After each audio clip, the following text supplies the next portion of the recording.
कभी आपने सोचा है क्यों कुछ लोग हमारी जिंदगी में सिर्फ दर्द और तकलीफ लेकर आते हैं? क्यों कुछ रिश्ते हमें अंदर से तोड़कर रख देते हैं? असल में ये लोग हमारे जीवन की सबसे बड़ी सीख बनकर आते हैं। हमें यह समझना होगा कि सभी लोग हमारे अच्छे के लिए नहीं होते, कुछ सिर्फ सबक सिखाने के लिए होते हैं। आज हम बात करेंगे उन 5 तरह के लोगों की जो हमारी जिंदगी में जहर घोल सकते हैं। इनसे दूर रहना ही हमारी असली जीत है। जीवन में कई प्रकार के लोग मिलते हैं, लेकिन कुछ ऐसे लोग होते हैं जिनसे हमें सावधान रहना चाहिए। ये लोग हमारे जीवन को नुकसान पहुंचा सकते हैं और हमें मानसिक और भावनात्मक रूप से कमजोर बना सकते हैं। आइए इन 5 प्रकार के लोगों को पहचानें और उनसे कैसे बचा जाए, इस पर चर्चा करें। पहला प्रकार के लोग वे होते हैं जो आपकी हर बात में कमी निकालते हैं। ऐसे लोग हर समय आपकी आलोचना करने के लिए तैयार रहते हैं। जब भी आप कुछ अच्छा करने की कोशिश करते हैं, वे आपके प्रयासों को नाकामयाब साबित करने में कोई कसर नहीं छोड़ते। उनका उद्देश्य आपकी आत्मविश्वास को तोड़ना होता है। यह लोग आपके जीवन में नकारात्मक ऊर्जा फैलाते हैं और आपको खुद पर शक करने पर मजबूर करते हैं। ऐसे लोग जीवन में हर जगह मौजूद होते हैं। जब आप किसी चीज की शुरुआत करते हैं या किसी नई दिशा में कदम बढ़ाते हैं, तो वे आपकी हर कोशिश में कमी ढूंढकर आपके आत्मविश्वास को तोड़ने की प्रक्रिया शुरू कर देते हैं। चाहे आपके प्रयास सही हों या गलत, उनकी नजर में आप कभी भी सही नहीं हो सकते। यह उनकी आदत बन जाती है कि वे किसी भी कीमत पर आपकी उम्मीदों को धराशायी करने की कोशिश करते हैं। मान लीजिए एक लड़की थी जिसका नाम अंशिका था। अंशिका बहुत होशियार और मेहनती थी। उसने एक बार संगीत में अपना करियर बनाने का सपना देखा। वह अपने गाने लोगों के सामने पेश करने के लिए कड़ी मेहनत कर रही थी। उसकी कोशिशों और अभ्यासों में दिन रात का समय लग रहा था, लेकिन उसके दोस्त और कुछ रिश्तेदार हमेशा उसके सपनों को नीचा दिखाते रहते थे। एक दिन उसने किसी कार्यक्रम में गाने की पेशकश की। जब वह अपना गाना गा रही थी, तो कार्यक्रम में मौजूद एक दोस्त ने उसे कहा, तुम्हारी आवाज बहुत बेसुरी है, यह सपना पूरा करना तुम्हारे बस की बात नहीं है। अंशिका का आत्मविश्वास डगमगा गया। उसकी मेहनत पर इस प्रकार की टिप्पणी ने उसे अंदर से तोड़ दिया। लेकिन फिर उसने खुद से वादा किया कि वह किसी की बातों से हार मानने वाली नहीं है। उसने खुद को फिर से जुटाया, खुद पर विश्वास किया और रोज प्रैक्टिस में लगी रही। कुछ महीनों बाद उसने एक संगीत प्रतियोगिता में भाग लिया और वहां उसने अपनी प्रतिभा से सभी को प्रभावित किया। वह प्रतियोगिता जीत गई। उसकी मेहनत और आत्मविश्वास ने उसे जीत दिलाई और उसने साबित कर दिया कि किसी की आलोचना आपके सपनों के रास्ते में रोड़ा नहीं बन सकती। इस तरह के लोगों से बचने का सबसे अच्छा तरीका है कि उनकी बातों को ज्यादा तवज्जो न दें। उनकी आलोचनाओं को एक कान से सुनकर दूसरे से निकाल दें। उनकी बातों को दिल पर न लें। याद रखें, आलोचना करने वाले लोग आपके विकास में बाधा डालने का प्रयास करते हैं। अपने आत्मविश्वास को बनाए रखें, अपनी मंजिल की ओर बढ़ते रहें और उन लोगों के प्रभाव से खुद को दूर रखें। यह जरूरी नहीं कि हर किसी की बात माने। जो आपके सपनों को सपोर्ट करें, उनके साथ समय बिताएं और उनके साथ आगे बढ़ें। अंशिका की कहानी हमें यह सिखाती है कि किसी की आलोचना आपको कमजोर बना सकती है, लेकिन आत्मविश्वास और मेहनत से आप किसी भी मुश्किल को पार कर सकते हैं। आलोचना करने वाले लोग आपकी सोच को नकारात्मक बना सकते हैं, लेकिन अगर आप उन्हें नजरअंदाज कर दें तो आप अपनी मंजिल तक पहुंच सकते हैं। दूसरा प्रकार के लोग वे होते हैं जो आपके दोस्त बनकर आपका फायदा उठाते हैं। ये लोग शुरुआत में आपके बहुत करीब आते हैं और आपकी हर बात का समर्थन करते हैं, लेकिन जैसे ही उन्हें आपसे कुछ हासिल हो जाता है, वे आपको छोड़ देते हैं। ऐसे लोग स्वार्थी होते हैं और केवल अपने फायदे के बारे में सोचते हैं। यह एक बेहद सामान्य प्रकार है जिसे पहचानना और इससे बचना बहुत जरूरी है। दोस्ती एक प्यारे रिश्ते की तरह होती है, लेकिन कई बार हमें यह समझना पड़ता है कि दोस्ती के नाम पर कुछ लोग सिर्फ अपनी फायदे की साजिशें करते हैं। ये लोग समय और मौके का फायदा उठाते हैं और जब उनका काम हो जाता है तो अचानक आप उनके जीवन से गायब हो जाते हैं। मान लीजिए अजय नाम का एक युवक था। वह बहुत अच्छे स्वभाव का था और हर किसी की मदद करने के लिए तैयार रहता था। उसकी दोस्ती में ईमानदारी थी और हर दोस्ती को वह दिल से निभाता था। एक दिन अजय की मुलाकात अपने कॉलेज में पढ़ने वाले विशाल नाम के छात्र से हुई। विशाल शुरुआत में अजय का अच्छा दोस्त बना। वह अजय के हर काम में सहयोग करता, उसकी बातें सुनता और हमेशा उसकी मदद करने का वादा करता। अजय भी विशाल को अपना सच्चा दोस्त मान बैठा। एक दिन अजय ने विशाल से कुछ पैसे उधार मांगे क्योंकि उसके पास कॉलेज फीस के लिए पैसे नहीं थे। विशाल ने बिना किसी झिझक के अजय से कहा, बिल्कुल चिंता मत करो, मैं तुम्हें पैसे दे दूंगा। अजय बहुत खुश हुआ और विश्वास के साथ विशाल से मदद ली। लेकिन इसके बाद विशाल का व्यवहार बदल गया। उसने अजय को धीरे धीरे नजरअंदाज करना शुरू कर दिया।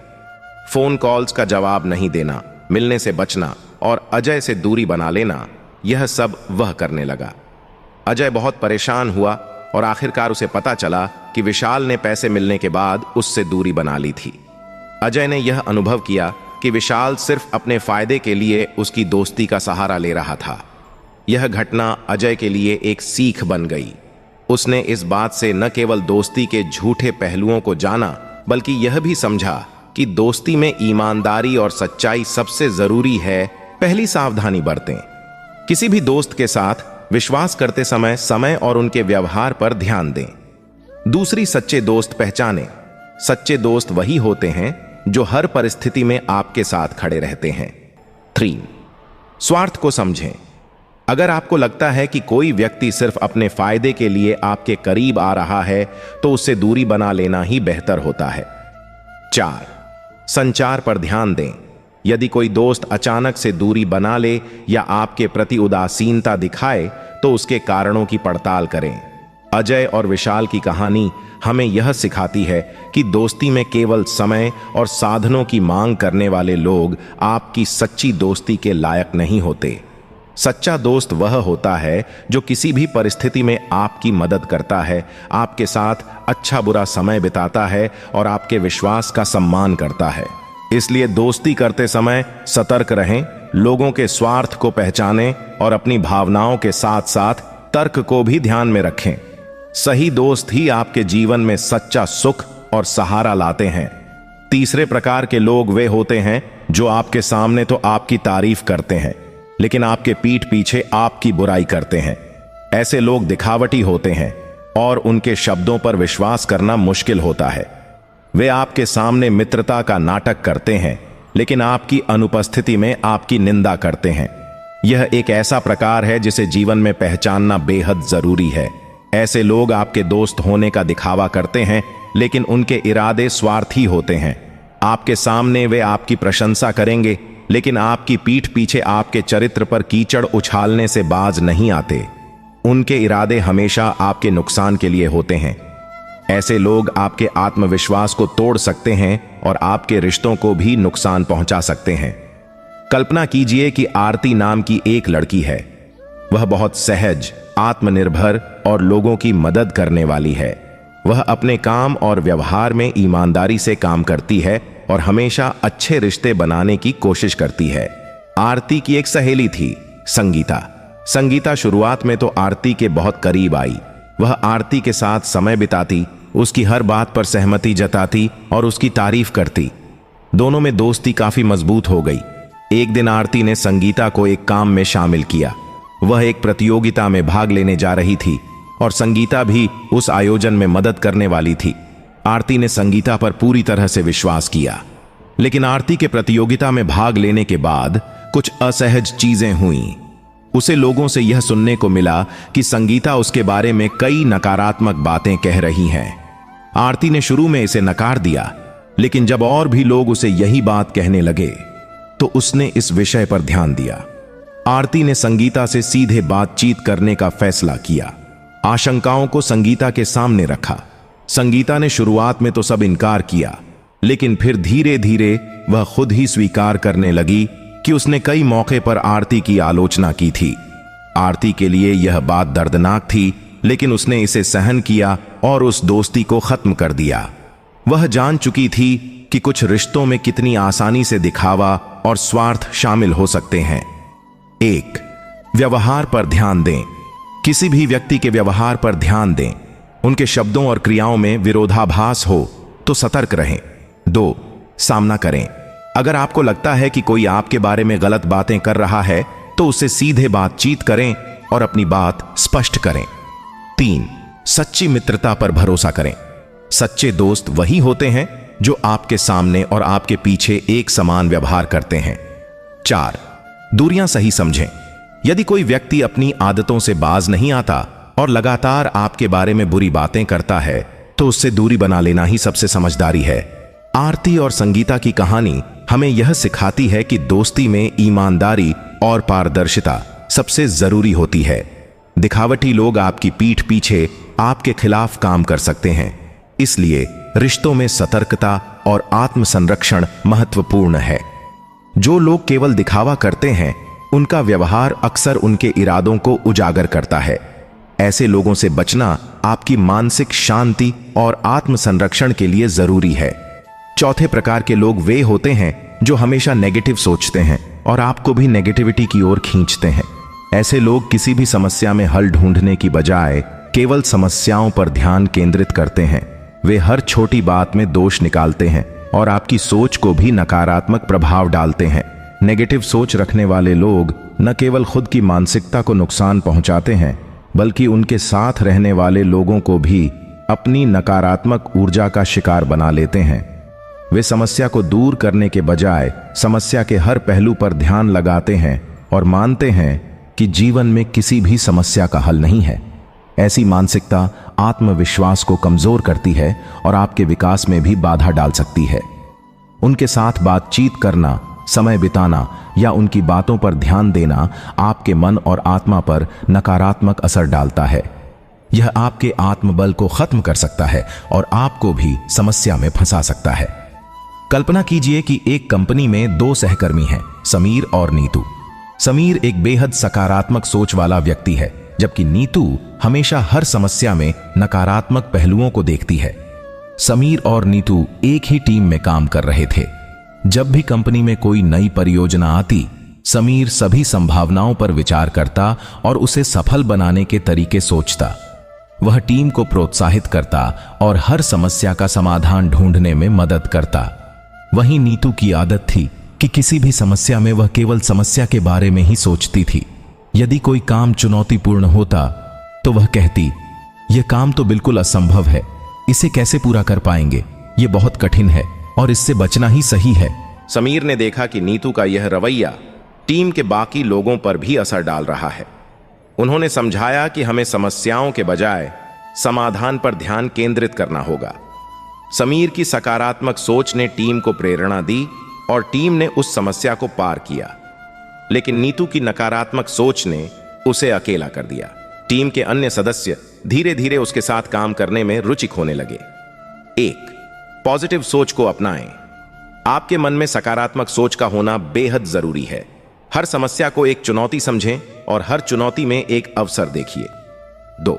सकारात्मक लोगों के साथ रहें। ऐसे लोगों के साथ समय बिताएं जो आपको प्रेरणा दें, आपकी हौसला अफजाई करें और सकारात्मक दृष्टिकोण रखते हों। 3. नीतियों का पालन करें। किसी भी समस्या के सामने घबराने के बजाय समाधान पर ध्यान केंद्रित करें। नकारात्मक लोगों के साथ समय बिताने से बचें। 4. सजगता से व्यवहार करें। यह समझें कि नकारात्मकता आपकी शक्ति को चुरा सकती है। ऐसे लोगों के प्रभाव से बचने के लिए अपने मानसिक संतुलन को बनाए रखें। नीतू और समीर की कहानी से यह सीख मिलती है कि हमारे सोचने का तरीका हमारे जीवन पर गहरा प्रभाव डालता है। नकारात्मक सोच समस्याओं को और बढ़ा सकती है, जबकि सकारात्मक सोच समाधान और अवसर की ओर ले जाती है। जीवन में सकारात्मक दृष्टिकोण बनाए रखना ही सफलता का सबसे अच्छा रास्ता है। इसलिए ऐसे लोगों से दूरी बनाएं जो आपकी सोच को नकारात्मक दिशा में ले जाने की कोशिश करते हैं। आपके विचार आपके जीवन की दिशा तय करते हैं, इसलिए उन्हें सकारात्मक और प्रेरणादायी रखें। 5वें प्रकार के लोग वे होते हैं जो हमेशा आपके समय का दुरुपयोग करते हैं। ये लोग आपके साथ घंटों बेमतलब की बातें करेंगे, आपके साथ छोटी छोटी चीजों में फंसा देंगे और आपके महत्वपूर्ण समय को बर्बाद कर देंगे। ऐसे लोग किसी उद्देश्य के बिना आपका समय बर्बाद करने में व्यस्त रहते हैं। उनका मानना होता है कि उनका समय उनके लिए ही है, लेकिन वे दूसरों का समय भी बेवजह खर्च करते हैं। ये लोग आमतौर पर किसी न किसी बहाने से आपके साथ बात करने लगते हैं। हो सकता है कि वे किसी मुद्दे पर मदद के बहाने या किसी छोटे मुद्दे पर लंबी बातचीत के लिए आपको उलझा दें। ऐसा व्यवहार आपके आत्मविश्वास को प्रभावित कर सकता है और आपके महत्वपूर्ण कार्यों में भी रुकावट पैदा कर सकता है। ऐसे लोग आपकी प्राथमिकताओं को नकारते हुए आपके जीवन की गति को धीमा कर देते हैं। अगर किसी व्यक्ति के साथ आप बातचीत कर रहे हैं और बार बार ऐसा महसूस हो कि बातचीत किसी लक्ष्य की ओर नहीं बढ़ रही बल्कि आपके समय को बर्बाद कर रही है, तो यह संकेत है कि आपको अपनी प्राथमिकताओं को समझते हुए सावधान होना चाहिए। कल्पना कीजिए कि आपके पास परीक्षा है और आप अपनी तैयारी में व्यस्त हैं, लेकिन एक दोस्त आपके पास आता है और घंटों बिना किसी लक्ष्य के बातचीत करता है। वह आपको अपने निजी मुद्दों में उलझाता है, छोटे छोटे कामों के लिए आपकी मदद मांगता है और आपके पास समय ही नहीं बचता कि आप अपनी पढ़ाई पर ध्यान केंद्रित कर सकें। एक दिन आपके दोस्त का यही व्यवहार आपकी पढ़ाई में इतनी बाधा डालता है कि आप परीक्षा में अच्छा प्रदर्शन नहीं कर पाते। यह सब सिर्फ इसलिए हुआ कि आपने अपने समय की सीमा और प्राथमिकताओं को ठीक से समझा नहीं। 1. अपने समय का मूल्य समझें। सबसे पहले यह समझना जरूरी है कि समय सबसे मूल्यवान संसाधन है। अगर आपने अपने समय को व्यर्थ खर्च किया तो इसे वापस पाना मुश्किल होगा। 2. सावधानी से लोगों के साथ समय बिताएं। सभी लोगों को समान समय देना संभव नहीं होता, इसलिए उन लोगों के साथ समय बिताएं जिनके साथ आपकी प्राथमिकताएं और लक्ष्य मेल खाते हों। 3. सीधे और स्पष्ट संवाद करें। जब कोई व्यक्ति आपके समय का दुरुपयोग करने लगे तो उसे ईमानदारी से यह बता दें कि आप व्यस्त हैं और बाद में मिलेंगे। आपके स्पष्ट शब्द उन्हें यह समझा देंगे कि आपका समय मूल्यवान है। 4. प्राथमिकताओं की सूची तैयार करें। अपने कामों की प्राथमिकता बनाएं। समय बर्बाद करने वाले लोगों से पहले अपनी प्राथमिकताओं को पूरा करें और फिर अन्य कामों पर ध्यान दें। 5. सुनिश्चित करें कि आप किसी के बहकावे में ना आए। कई बार लोग आपके भावनाओं का फायदा उठाकर समय बर्बाद करते हैं। इनसे सावधानी पूर्वक बातचीत करें और महसूस करें कि उनकी बातों में कितना सच और कितना बहाना है। समय का दुरुपयोग करने वाले लोगों के साथ समय बिताना लंबे समय में आपके लिए नुकसानकारी हो सकता है। अगर आप जीवन में सफल और संतुष्ट होना चाहते हैं तो आपको अपने समय का सही उपयोग करना होगा और अपने लक्ष्यों पर ध्यान केंद्रित रखना होगा। हमेशा याद रखें कि जीवन बहुत छोटा है और इसे उन लोगों के साथ बिताना जरूरी है जो आपके लिए महत्वपूर्ण हों। आपके आत्मविश्वास को बढ़ाएं और आपके साथ खुशियां साझा करें। आपके जीवन में हर व्यक्ति एक मौका जरूर होता है, लेकिन यह जानना भी जरूरी है कि किसे आपके जीवन में जगह दी जाए और किससे दूरी बनाई जाए। यदि कोई व्यक्ति आपका समय बिना किसी उद्देश्य के बर्बाद करता है तो उसे अपनी प्राथमिकताओं से बाहर करना ही आपके लिए सही होगा। जीवन में सही लोगों का चयन करना और गलत लोगों से दूरी बनाना सफलता का एक महत्वपूर्ण हिस्सा है। सुख और दुख अपने नसीब से मिलता है, अमीरी गरीबी से इसका कोई लेना देना नहीं। रोने वाले महलों में भी रोते हैं और किस्मत में खुशियां हो तो झोपड़ी में भी हंसी गूंजती है। रिश्ता कभी खत्म नहीं होता। बातों से छूटा तो आंखों में रह जाता है और आंखों से छूटा तो यादों में रह जाता है। चलती रहेगी दुनिया हमारे बगैर भी। एक तारे के टूटने से आसमान खाली नहीं होता। दूसरों की परेशानी में आनंद ना ले। कहीं भगवान आपको वह गिफ्ट ना कर दे, क्योंकि भगवान आपको वही देता है जिसमें आपको आनंद आता है। जब से लोग मोबाइल के इतने करीब हो गए, एक दूसरे को समय देने में उतने ही गरीब हो गए हैं। कांटों का चुभन तो कुछ वक्त का होता है, लेकिन बात का चुभन जिंदगी भर का होता है। ऐसे बनो कि लोग आपके आने का इंतजार करें, जाने का नहीं। इंसान कितना भी अमीर क्यों ना हो जाए, तकलीफ बेच नहीं सकता और सुकून खरीद नहीं सकता। नफरत करके क्यों किसी की अहमियत बढ़ाते हो? माफ करके शर्मिंदा करने का तरीका भी बुरा नहीं। तमाशा बन गई है जिंदगी। कुछ कहे तो बुरे और कुछ ना कहे तो भी बुरे कहते हैं। किसी के घर रोजाना जाने से इज्जत कम हो जाती है, मगर एक भगवान के घर मंदिर में रोज जाने से इज्जत बढ़ जाती है। जिंदगी में सफल होने के लिए बातों से नहीं, रातों से लड़ना पड़ता है। जिंदगी में वही व्यक्ति असफल होते हैं जो सोचते तो बहुत हैं लेकिन करते कुछ भी नहीं। सब्र करना दुनिया के सामने रोने से बेहतर है। परिस्थिति बदलना जब मुमकिन ना हो तो मन की स्थिति बदल लीजिए, सब कुछ अपने आप ही बदल जाएगा। घर वालों की डांट पड़े तभी संभल जाना, अगर वक्त का तमाचा पड़ा तो सहना पाओगे। यदि मनुष्य कुछ सीखना चाहे तो उसकी प्रत्येक भूल कुछ ना कुछ जरूर सिखाती है। जो बदला जा सके उसे बदलो, जो बदला ना जा सके उसे स्वीकार करो, और जो स्वीकारा ना जा सके उससे दूर हो जाओ। लेकिन स्वयं को खुश रखो। जिंदगी ऐसे जियो कि आपका मजाक बनाने वाले खुद मजाक बन जाएं। माइंडसेट हमेशा ऐसा रखना चाहिए कि जो मुझे आता है वह मैं कर लूंगा, और जो मुझे नहीं आता वह मैं सीख लूंगा। जवानी 100 के बिताने वाले बुढ़ापा रोकर बिताते हैं। जिन्होंने तुम्हारे साथ बुरा किया है, ना उनके साथ अच्छा करो और ना बुरा, बस उनसे दूर रहो। जीभ और शब्द सबके पास होते हैं, लेकिन जो अपने लिए जीते हैं वह कह लेते हैं, और जो अपनों के लिए जीते हैं वह सह लेते हैं। क्रोध एक ऐसी आग है जो दूसरों का नुकसान करे या ना करे, लेकिन खुद का नुकसान जरूर कर देती है। लोग अपनी चालाकियों पर इतराते रहते हैं, लेकिन समझ ही नहीं पाते कि उन्होंने क्या खो दिया। बुरे दोस्त, बुरी पत्नी और बुरी संगत के साथ रहने के अलावा अकेले रहना अच्छा है, क्योंकि वे लोग हमारी जिंदगी को रोशन करने के बदले बर्बाद कर सकते हैं। जब आप ऊंचाइयों की सीढ़ियां चढ़ रहे हो तो पीछे छूटे लोगों से अच्छा व्यवहार करें, क्योंकि उतरते समय ये सभी लोग फिर आपके रास्ते में मिल सकते हैं। अपना बोझ खुद उठाना सीखो। दूसरों के भरोसे बैठे रहोगे तो कभी भी ठोकर खाओगे ही। एक बार एक गरीब आदमी बड़ी मेहनत से एक एक रुपया जोड़कर एक मकान बनवाता है। व्यक्ति बड़ा मेहनती था और उस मकान को बनवाने के लिए वह पिछले कई वर्षों से एक एक पैसा बचत करता रहा, ताकि उसका परिवार छोटे से झोपड़े से निकलकर पक्के मकान में बड़े सुख से रह सके। इसके बाद पंडित से पूछकर गृह प्रवेश के लिए एक शुभ दिन निश्चित किया जाता है, लेकिन गृह प्रवेश से 2 दिन पहले एक जोरदार भूकंप आता है और उसका मकान पूरी तरह से ध्वस्त हो जाता है। अब जब यह खबर उस आदमी को दी जाती है तो वह दौड़ा दौड़ा बाजार जाता है और वहां से मिठाई खरीद कर ले आता है। अब मिठाई लेकर वह घटनास्थल पर पहुंचता है, जहां पर काफी लोग इकट्ठा होकर उसके मकान गिरने पर अफसोस जाहिर कर रहे थे और कह रहे थे कि बेचारे के साथ बड़ा बुरा हुआ, कितने जतन से एक एक पैसा जोड़कर उसने मकान बनवाया था। इस प्रकार लोग आपस में तरह तरह की बातें कर रहे थे।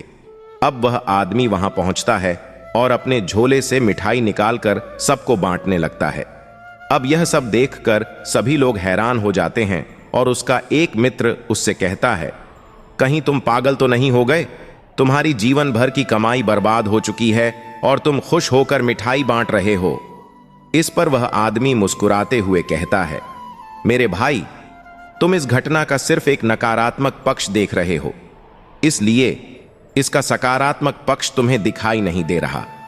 इस मकान के गिरने का मुझे भी दुख है, लेकिन मुझे इस दुख से कहीं ज्यादा खुशी इस बात की है कि यह मकान आज ही गिर गया। वरना तुम ही सोचो, अगर यह मकान 2 दिनों बाद गिरता तो मैं, मेरी पत्नी और मेरे बच्चे सभी मर सकते थे। तब सोचो नुकसान कितना बड़ा होता। और अभी मेरे हाथ पैर सही सलामत हैं, इसलिए मकान तो मैं और भी बना लूंगा, लेकिन अगर किसी की जान चली जाती तो क्या मैं वह पैसे से ला पाता? अब उस व्यक्ति की बात सुनकर वहां मौजूद सभी दुखी चेहरे मुस्कुरा उठे।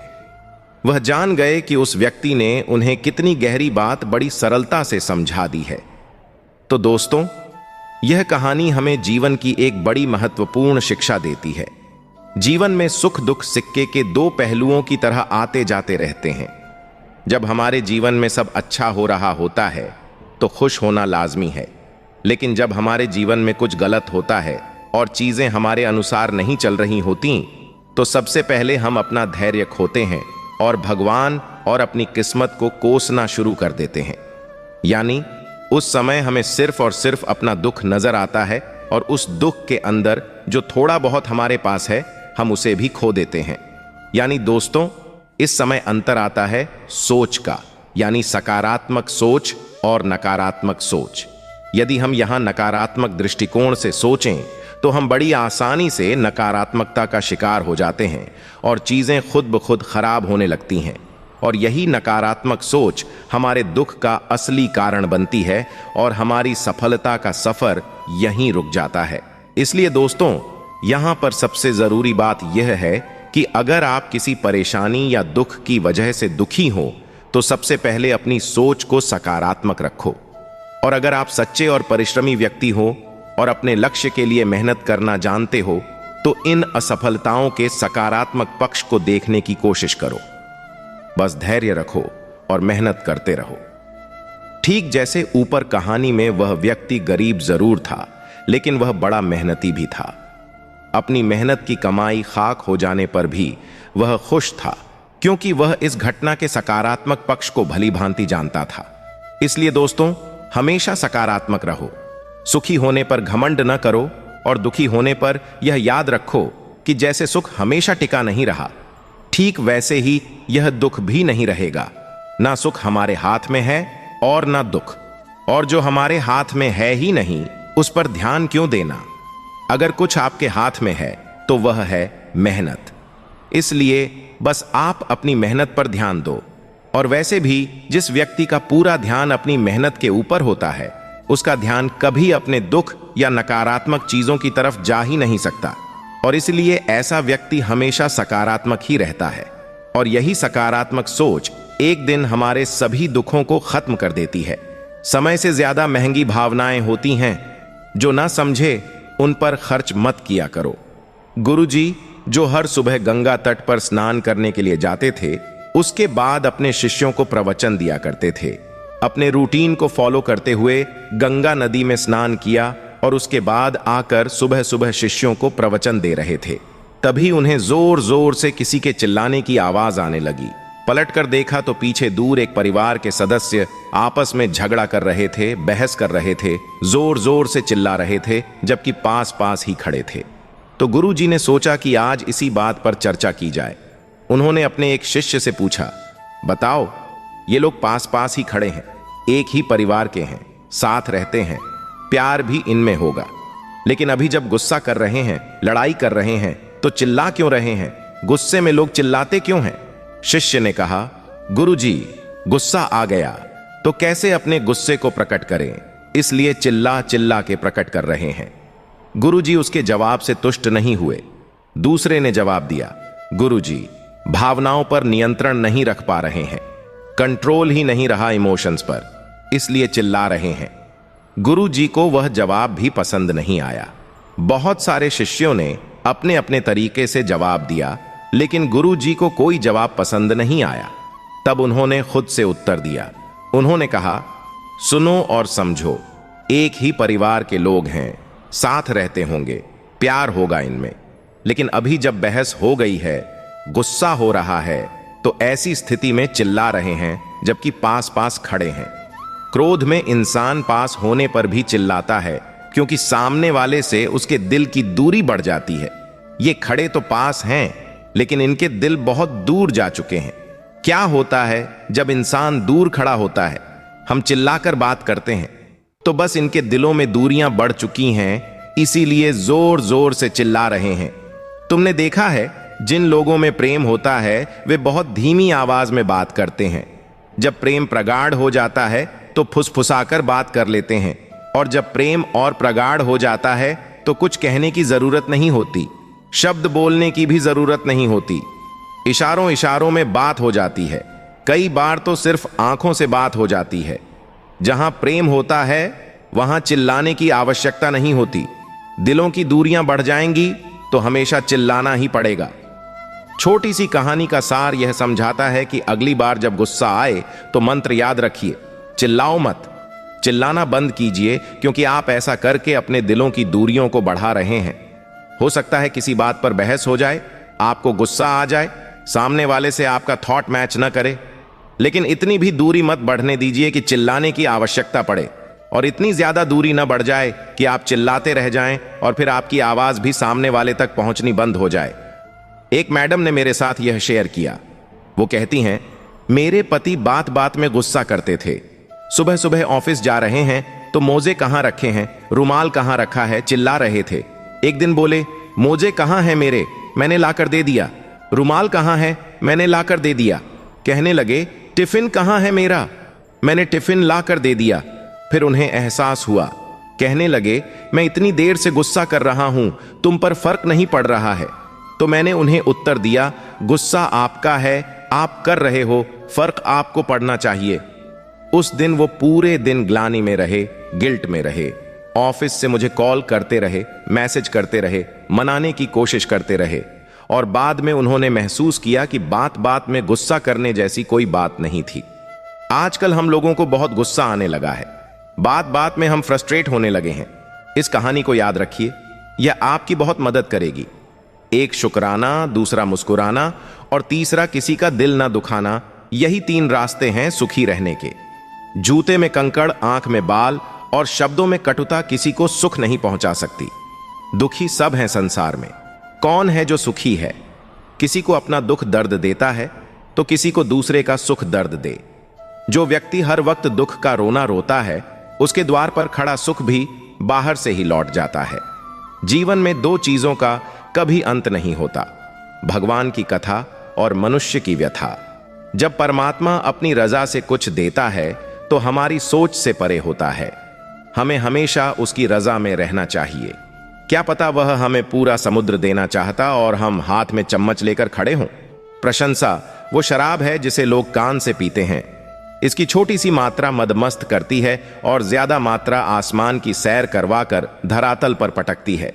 प्रशंसा इंसान में उत्साह जगाती है, पर उसमें घमंड भी पैदा होता है। यह हम पर निर्भर करता है कि उसे उत्साह के रूप में लेते हैं या अपने अहम को बढ़ाते हैं।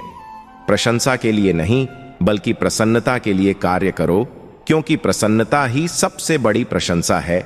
आपको शक्तिशाली बनना है, इसलिए नहीं कि आप किसी को दबा सको, बल्कि इसलिए कि कोई आपको दबा ना सके। खूबी और खामी दोनों ही होती हैं हर इंसान में। जो तराश है उसे खूबी नजर आती है और जो तलाश है उसे खामी नजर आती है। सादगी परम सौंदर्य है, क्षमा उत्कृष्ट बल है, विनम्रता सबसे अच्छा तर्क है और दोस्ती सर्वश्रेष्ठ रिश्ता है। पर स्त्री, पर धन, पर निंदा, परिहास और बड़ों के सामने चंचलता, इनका त्याग करना चाहिए। जो मित्र सामने बोलते हैं पर पीठ पीछे काम बिगाड़ते हैं, ऐसे मित्रों को त्याग करने से ही भलाई है। रोगी को देख आना एक बात है, दवा लाकर उसे देना दूसरी बात है। पहली बात शिष्टाचार है और दूसरी बात संवेदना। शिष्टाचार जरूरी है, पर संवेदना उससे भी जरूरी है। जिस तरह कांच का टुकड़ा चटकने पर तेज धार के छोरे की तरह हो जाता है, उसी तरह की अवस्था इंसान के टूटे हुए दिल की होती है। हर बात को दिल से लगाओगे तो रोते रह जाओगे। इसीलिए सुखी रहने के लिए ना ज्यादा भावुक हो, ना हर बात को दिल से लगाओ। दिन में एक बार अपने दिल की अदालत में जरूर जाया करो। सुना है वहां कभी गलत फैसले नहीं होते। तुलना के खेल में कभी मत उलझो, क्योंकि इस खेल का कहीं अंत नहीं होता। जहां तुलना की शुरुआत होती है, वहीं से आनंद और अपनापन खत्म होता है। चील की ऊंची उड़ान देखकर चिड़िया कभी चिंता नहीं करती और वह अपने अस्तित्व में मस्त रहती है, मगर इंसान की ऊंची उड़ान देखकर बहुत जल्दी चिंता में आ जाता है। इसीलिए तुलना से बचें और खुश रहें। जोश और होश तराजू के 2 पलड़े के समान हैं। जब एक बढ़ता है तो दूसरा उसी अनुपात में घटता है। पर याद रहे, सफलता का मूल इनके संतुलन में ही बनता है। मरहम लगा सको तो किसी गरीब के जख्मों पर लगा देना। हकीम बहुत हैं बाजार में अमीरों के इलाज के लिए। हम कितने भी सही क्यों ना हो, फिर भी बेहतरी के लिए सुधार की गुंजाइश हमेशा बनी रहती है। झूठी कसम से इंसान तो नहीं मरता, लेकिन भरोसा जरूर मर जाता है। जीवन चाय बनाने के जैसा है। सबसे पहले अपने अहम को उबालिए, अपनी चिंताओं को भाप बनकर उड़ा दीजिए, अपने दुखों को घुल जाने दीजिए, अपनी गलतियों को छान लीजिए और बस खुशियों का स्वाद लीजिए। है ना जीवन चाय बनाने जैसा? काम, क्रोध, लोभ, मोह, अहंकार, ईर्ष्या, द्वेष, आलस्य, छल और हठ, इन 10 को जीतना तो दूर, नियंत्रण में भी कर लिया जाए तो जिंदगी आबाद हो गई समझो। जिस शरीर के साथ हम पैदा हुए उसके जिम्मेदार हम नहीं, लेकिन जिस चरित्र, व्यक्तित्व और किरदार के साथ हम विदा होंगे उसके जिम्मेदार हम स्वयं होंगे। हमारी जिंदगी में हम ही सबसे बड़ी रुकावट बनते हैं। वह चाहे धीरज की कमी हो, मनमर्जी की आदत हो, जिद की तमन्ना हो, समझ का अभाव हो या ज्ञान की कमी हो, रुकावट हम ही होते हैं। अर्जुन ने श्री कृष्ण से पूछा, जहर क्या है? कृष्ण ने जवाब दिया, हर वह चीज जो जिंदगी में आवश्यकता से अधिक होती है वही जहर होता है। फिर चाहे वह ताकत हो, धन हो, भूख हो, लालच हो, अभिमान हो, आलस हो, महत्वाकांक्षा हो, प्रेम हो या फिर घृणा हो। नहीं और हां, ये दो छोटे से शब्द हैं, लेकिन उनके लिए सबसे ज्यादा सोचना पड़ता है। हम जिंदगी में बहुत सी चीजों को खो देते हैं, नहीं जल्दबाजी में बोलने पर और हां देरी से बोलने पर। प्रेम की धारा बहती है जिस दिल में, चर्चा उसकी होती है हर महफिल में। खुद से बहस करोगे तो सारे सवालों के जवाब मिल जाएंगे, और अगर दूसरों से करोगे तो कई सवाल और खड़े हो जाएंगे। जैसे घर के निर्माण में एक एक ईंट का महत्व होता है, वैसे ही जीवन में हर सकारात्मक विचार का, वैसे ही चरित्र के निर्माण में भी एक एक विचार का महत्व होता है। इसीलिए अपने विचारों को शुद्ध बनाइए। फूलों को खिलने दो, मधुमक्खियां अपने आप उसके पास आ जाएंगी। चरित्रवान बनो, जगत अपने आप मुग्ध हो जाएगा। चरित्र एक वृक्ष है और प्रतिष्ठा, यश, सम्मान उसकी छाया। लेकिन विडंबना यह है कि वृक्ष का ध्यान बहुत कम लोग रखते हैं और छाया सबको चाहिए। मनुष्य की चाल धन से भी बदलती है और धर्म से भी। जब धन संपन्न होता है तो वह अकड़ कर चलता है, और जब धर्म संपन्न होता है तो विनम्र होकर चलता है। गन्ने में जहां गांठ होती है वहां रस नहीं होता, और जहां रस होता है वहां गांठ नहीं होती। बस जीवन भी ऐसा ही है। यदि मन में किसी के लिए नफरत की गांठ होगी तो हमारा जीवन भी बिना रस का बन जाएगा। जीवन में रस बनाए रखना है तो नफरत की गांठ को निकालना ही होगा। किसी भी व्यक्ति से घृणा मत करो। घृणा करनी ही है तो अवगुणों से करो, व्यक्तियों से नहीं। इंसान का अपना क्या है? जन्म दूसरे ने दिया, नाम दूसरे ने रखा, शिक्षा दूसरे ने दी, रोजगार दूसरे ने दिया, इज्जत दूसरे ने दी। पहला और आखिरी स्नान भी दूसरे ही कराएंगे, शान दूसरे ले जाएंगे, और मरने के बाद संपत्ति दूसरे बांट लेंगे। तो फिर इंसान घमंड किस बात का करता है? मनुष्य अपने अहंकार का त्याग करने से सब लोगों का प्रिय हो जाता है। मनुष्य को क्रोध का त्याग करने से शोक नहीं करना पड़ता। मनुष्य अपनी अभिलाषा का त्याग कर अर्थवान हो जाता है और लालच का त्याग कर सुखी हो जाता है। बटुए को कहां मालूम था कि पैसे उधार के हैं? वो तो बस फूला ही रहता है अपने गुमान में। ठीक हमारा भी यही हाल है। सांसें उस प्रभु की उधार दी गई हैं, पर न जाने गुमान किस बात का है। गलत फहमियां भी एक धीमा जहर हैं, जिससे इंसान मन ही मन घुटता रहता है और तनाव में आ जाता है। यह तनाव इंसान को भीतर ही भीतर खोखला करता रहता है। हमें चाहिए कि समय रहते दूसरों के साथ अपनी गलत फहमियां दूर कर लें। कोई एक बार गलती करे कोई बात नहीं, कोई दूसरी बार गलती करे तो होता है इंसान है। लेकिन अगर कोई बार बार गलती करे तो उनसे दूर रहें, क्योंकि फिर वह गलती नहीं, उसकी आदत है। जीवन में की गई गलतियां हमेशा एक संदेश छोड़ जाती हैं, क्योंकि गलतियां ही सही मार्गदर्शन करती हैं। यदि आपने गलतियों से सबक लिया तो वह एक वरदान है, और अगर नजरअंदाज किया तो वह एक अभिशाप है। क्षमा कितनी खुशनसीब है जिसे पाकर लोग अपनों को याद रखते हैं, और अहंकार कितना बदनसीब है जिसे पाकर लोग अक्सर अपनों को भूल ही जाते हैं। जो लोग दूसरों को अपनी खुशियों में शामिल करते हैं, खुशियां सबसे पहले उन्हीं के दरवाजे पर दस्तक देती हैं। असली खुशी तो हमारे मन के भीतर छुपी रहती है, जिसे हम धन और संपत्ति में ढूंढते हैं। जेब में क्यों रखते हो खुशियों के लम्हे? बांट दो इन्हें। न गिरने का डर, न चोरी का डर। लोगों का क्या है, लोग तो जमीन पर बैठकर ही चांद पर दाग लगा देते हैं।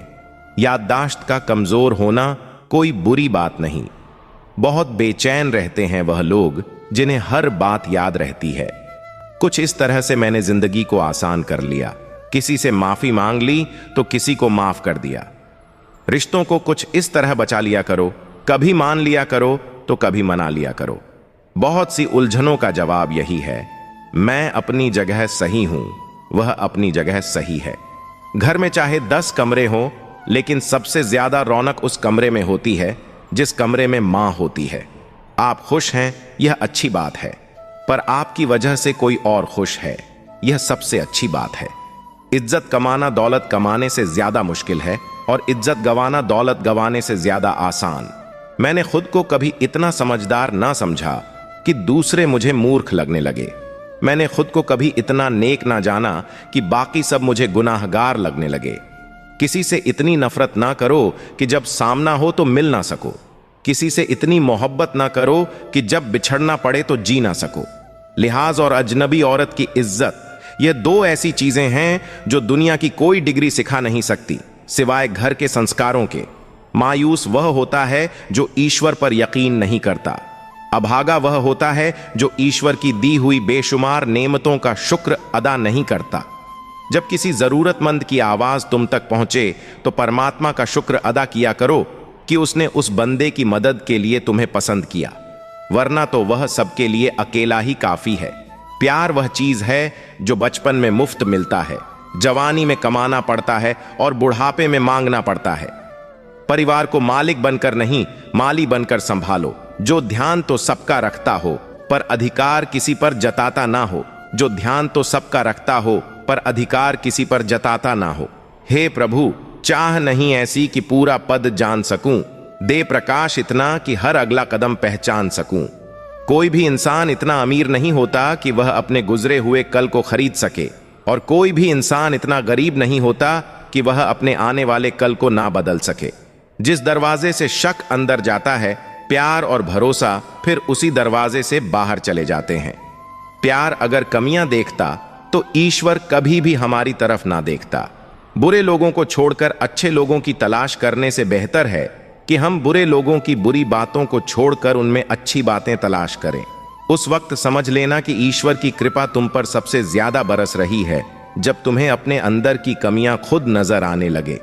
बुरा वक्त तो वह साफ और चमकीला आईना है जो बहुत से चेहरे बेनकाब कर देता है। अच्छा वक्त एक बादल है जो तेज धूप को भी रोक लेता है। अपनी खुशी के लिए दूसरों की खुशी खाक में मत मिलाओ। तुम्हारी वह खुशी बेकार है जिसके पीछे किसी के आंसू हों। जब बर्तन और दिल छोटा हो तो ज्यादा चीजें संभाल नहीं पाता, सब छलक जाता है।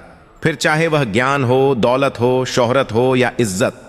जब किसी की बात कड़वी लगे तो समझ लेना कि सच कहां जा रहा है, और जब किसी के बात करने का तरीका कड़वा लगे तो समझ लेना कि अलविदा कहां जा रहा है। अगर जितनी ज्यादा बड़ी हो उतनी ही शिद्दत से टूटती है। धोखा जितना बड़ा हो उतनी ही ताकत से पलटकर वापस आता है।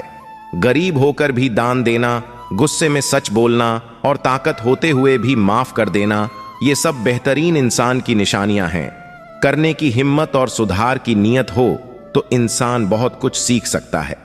हमारी आत्मा के पास हमारी सारी मुश्किलों के हल हैं, पर मुश्किल यह है कि हम सारे हल भीतर नहीं बाहर ढूंढते हैं। दिन को रोजी रोटी तलाश करो और रात को उसे तलाश करो जो तुम्हें रोजी रोटी देता है।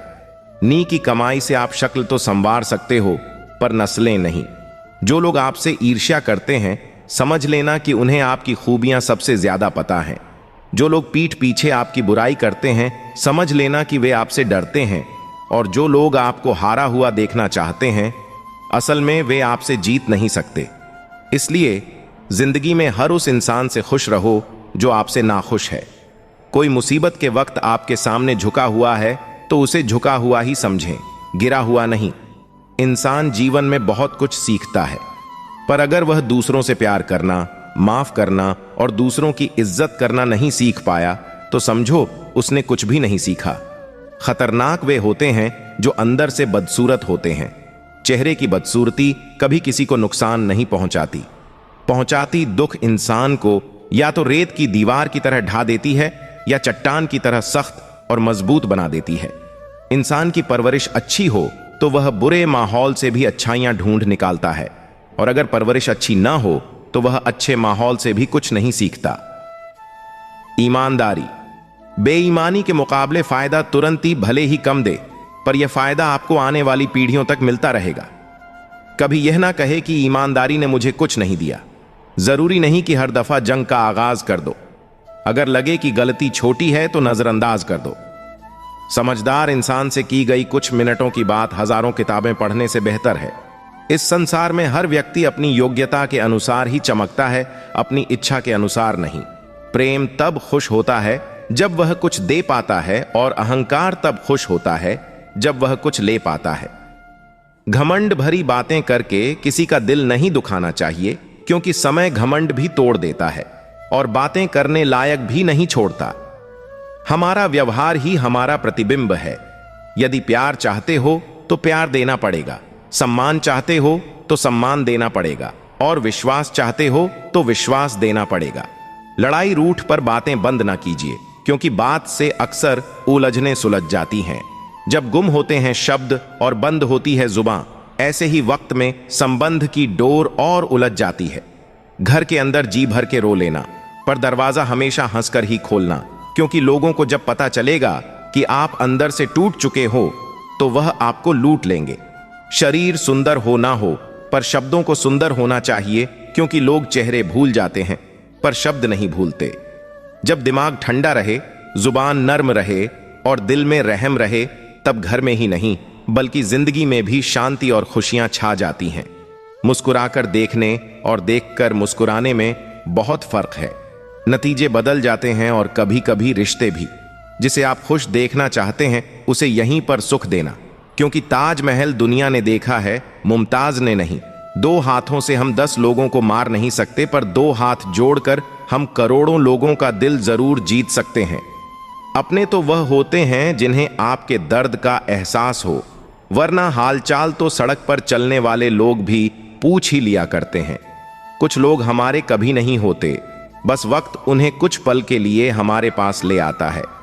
किसी से ज्यादा लगाव भी अच्छा नहीं होता। अक्सर वही लोग दूर जाते हैं जिनके बिना हम रह नहीं सकते।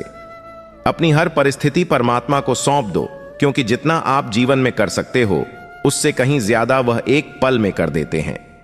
कच्चे कान, संदेह भरी नजर और कमजोर मन इंसान को समृद्धि के बीच भी नरक का एहसास दिलाते हैं। इच्छाओं के रहते यदि प्राण चले जाएं तो वह हुई मृत्यु, और प्राणों के रहते यदि इच्छाएं चली जाएं तो वह हुई मुक्ति। जो इंसान तुम्हारे लिए हमेशा खुशी चाहे, उसका उदास होना तुम्हारे लिए फिक्र की बात है। सबसे आसान काम दूसरों को सलाह देना है, सबसे मुश्किल काम दूसरों की सलाह मानना। दुनिया का सबसे फायदेमंद सौदा बुजुर्गों के पास बैठना है। चंद लम्हों के बदले में वह आपको बरसों का तजुर्बा देते हैं। जिंदगी हंसाए तो समझना कि अच्छे कर्मों का फल मिल रहा है, और जब जिंदगी रुलाए तो समझना कि अच्छे कर्मों का समय आ गया है। हर एक इंसान को परमात्मा 2 रास्ते देता है। उठो और मनचाहे सपने पूरे कीजिए, या सोते रहिए और मनचाहे सपने देखते रहिए। जिंदगी आपकी है और फैसला भी आपका है। जिंदगी हसीन है, इससे प्यार करो। है रात तो क्या, सुबह का इंतजार करो। मुश्किलें तो लेती हैं इम्तिहान हर किसी का, पर किस्मत से ज्यादा खुद पर एतबार करो। आओ भगवान से हम दुआ मांगे, जिंदगी जीने की अदा मांगे। अपनी खातिर तो बहुत मांगा है, आओ हम सबके लिए भला। राजा विक्रमादित्य अक्सर रात में वेश बदलकर अपनी प्रजा के हालात जानने निकलते थे। वह अपने सच्चे प्रेम से भरे दिल के साथ सड़कों पर घूमते थे। एक रात जब वह अमृत बेला में घूमते हुए शहर के चक्कर लगा रहे थे, तब उन्होंने देखा कि एक युवा लकड़हारा एक पेड़ पर चढ़ रहा है। उसकी आंखों में जीवन की आशा और मेहनत की चमक थी। लेकिन तभी अचानक एक भयंकर भालू उस पेड़ पर चढ़ने लगा। राजा ने आश्चर्य से देखा कि भालू कैसे उस पेड़ पर चढ़ रहा है, क्योंकि यह आमतौर पर भालू की आदत नहीं होती। युवा लकड़हारे ने जब भालू को देखा तो उसकी धड़कनें तेज हो गईं। डर के मारे उसने पेड़ की शाखा छोड़ दी और सीधे धरती पर गिर पड़ा।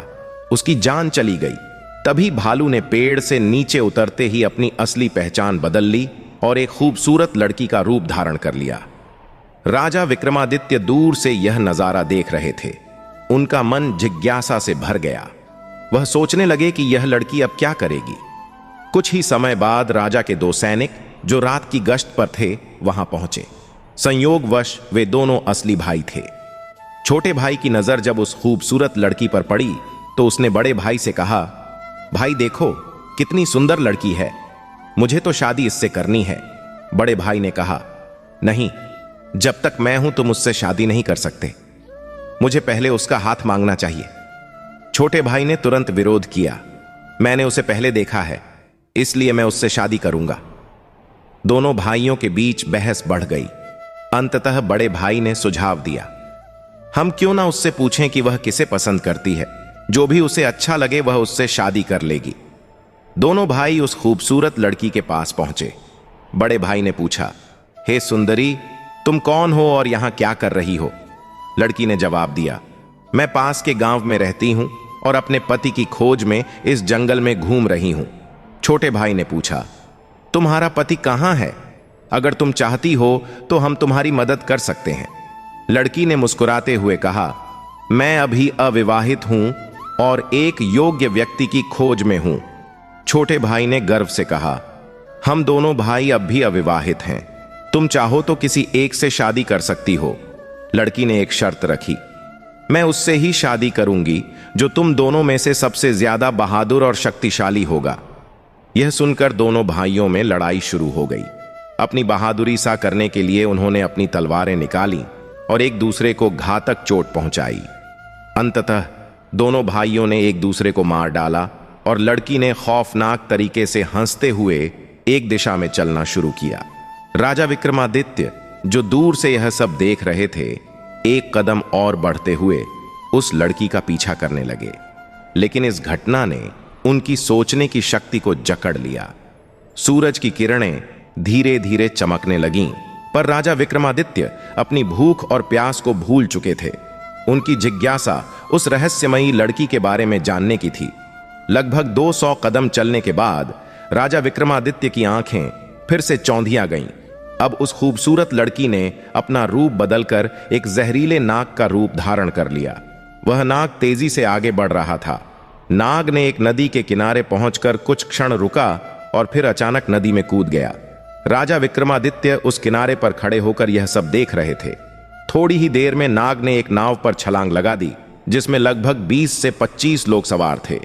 जैसे ही नाग ने नाव में प्रवेश किया, वहां अफरा तफरी मच गई। लोग अपनी जान बचाने के लिए नदी में कूद पड़े। जो तैरना जानते थे वे तैर कर किनारे तक पहुंच गए और जो नहीं जानते थे वे डूब कर मर गए। कुछ समय बाद नाग फिर से नदी से बाहर आया और नदी के किनारे चलने लगा। विक्रमादित्य ने उस नाग का पीछा करना जारी रखा। कुछ दूर जाने के बाद राजा विक्रमादित्य ने फिर से देखा कि वह नाग एक वृद्ध ब्राह्मण के रूप में बदल गया है। राजा ने सोचा, अब यह सही समय है इस रहस्यमय प्राणी से जानकारी प्राप्त करने का। विक्रमादित्य तेज कदमों से उस ब्राह्मण के पास पहुंचे और हाथ जोड़कर नमस्कार किया। वृद्ध ब्राह्मण ने भी हाथ उठाकर अभिवादन स्वीकार किया और आशीर्वाद दिया। राजा विक्रमादित्य ने वृद्ध ब्राह्मण से पूछा, हे ब्राह्मण देव, तुम कौन हो? ब्राह्मण ने निराशा से कहा, क्या तुम नहीं देख सकते, मैं एक ब्राह्मण हूं। राजा ने फिर से कहा, तुम झूठ बोल रहे हो, तुम ब्राह्मण नहीं हो, है ना? ब्राह्मण ने चिढ़ते हुए कहा, फिर तुम मुझे बताओ मैं कौन हूं? राजा ने कहा, तुम वह नहीं हो जो तुम दिखते हो। ब्राह्मण ने उत्तर दिया, जो भी मैं हूं तुम्हें उससे क्या मतलब? तुम अपने काम से काम रखो, अपनी राह देखो। राजा विक्रमादित्य ने दृढ़ता से कहा, मैं तुम्हें बिना सच जाने नहीं छोड़ सकता, तुम्हें सच बताना ही होगा। ब्राह्मण ने फिर कहा, मैंने तुमसे कहा ना कि मैं एक ब्राह्मण हूं। राजा ने कहा, तुम मुझसे झूठ नहीं बोल सकते। मैंने तुम्हें तब से देखा है जब तुमने लकड़हारे को मार डाला था। फिर तुमने एक सुंदर लड़की का रूप धारण किया और उन 2 सैनिकों को एक दूसरे को मारने पर मजबूर किया। फिर तुम जहरीले नाग में बदल गए और नदी में कूद पड़े। तुमने नाव पर सवार लोगों में अफरा तफरी मचाई। अब तुम एक वृद्ध ब्राह्मण के रूप में हो। सच सच बताओ, तुम कौन हो? राजा विक्रमादित्य की बातें सुनकर ब्राह्मण ने कहा, अगर मैं नहीं बताऊं तो तुम क्या करोगे? राजा ने अपनी तलवार निकालते हुए कहा, तब तैयार हो जाओ मरने के लिए। तुम्हें नहीं पता कि यह विक्रमादित्य की नगरी है। तुम इतने लोगों की जान लेकर इस पवित्र राजा के राज्य में जीवित नहीं रह सकते। अब सच्चाई बताओ। ब्राह्मण ने राजा की इस प्रशंसा पर जोर से हंसते हुए कहा, मुझे पता है कि यह शहर सम्राट विक्रमादित्य का है और तुम वही विश्व प्रसिद्ध सम्राट हो। फिर भी एक बात जान लो, तुम मुझे नहीं मार सकते। एक दिन आएगा जब मैं तुम्हें मरने पर मजबूर कर दूंगा। राजा विक्रमादित्य उसकी बातों को सोचने लगे।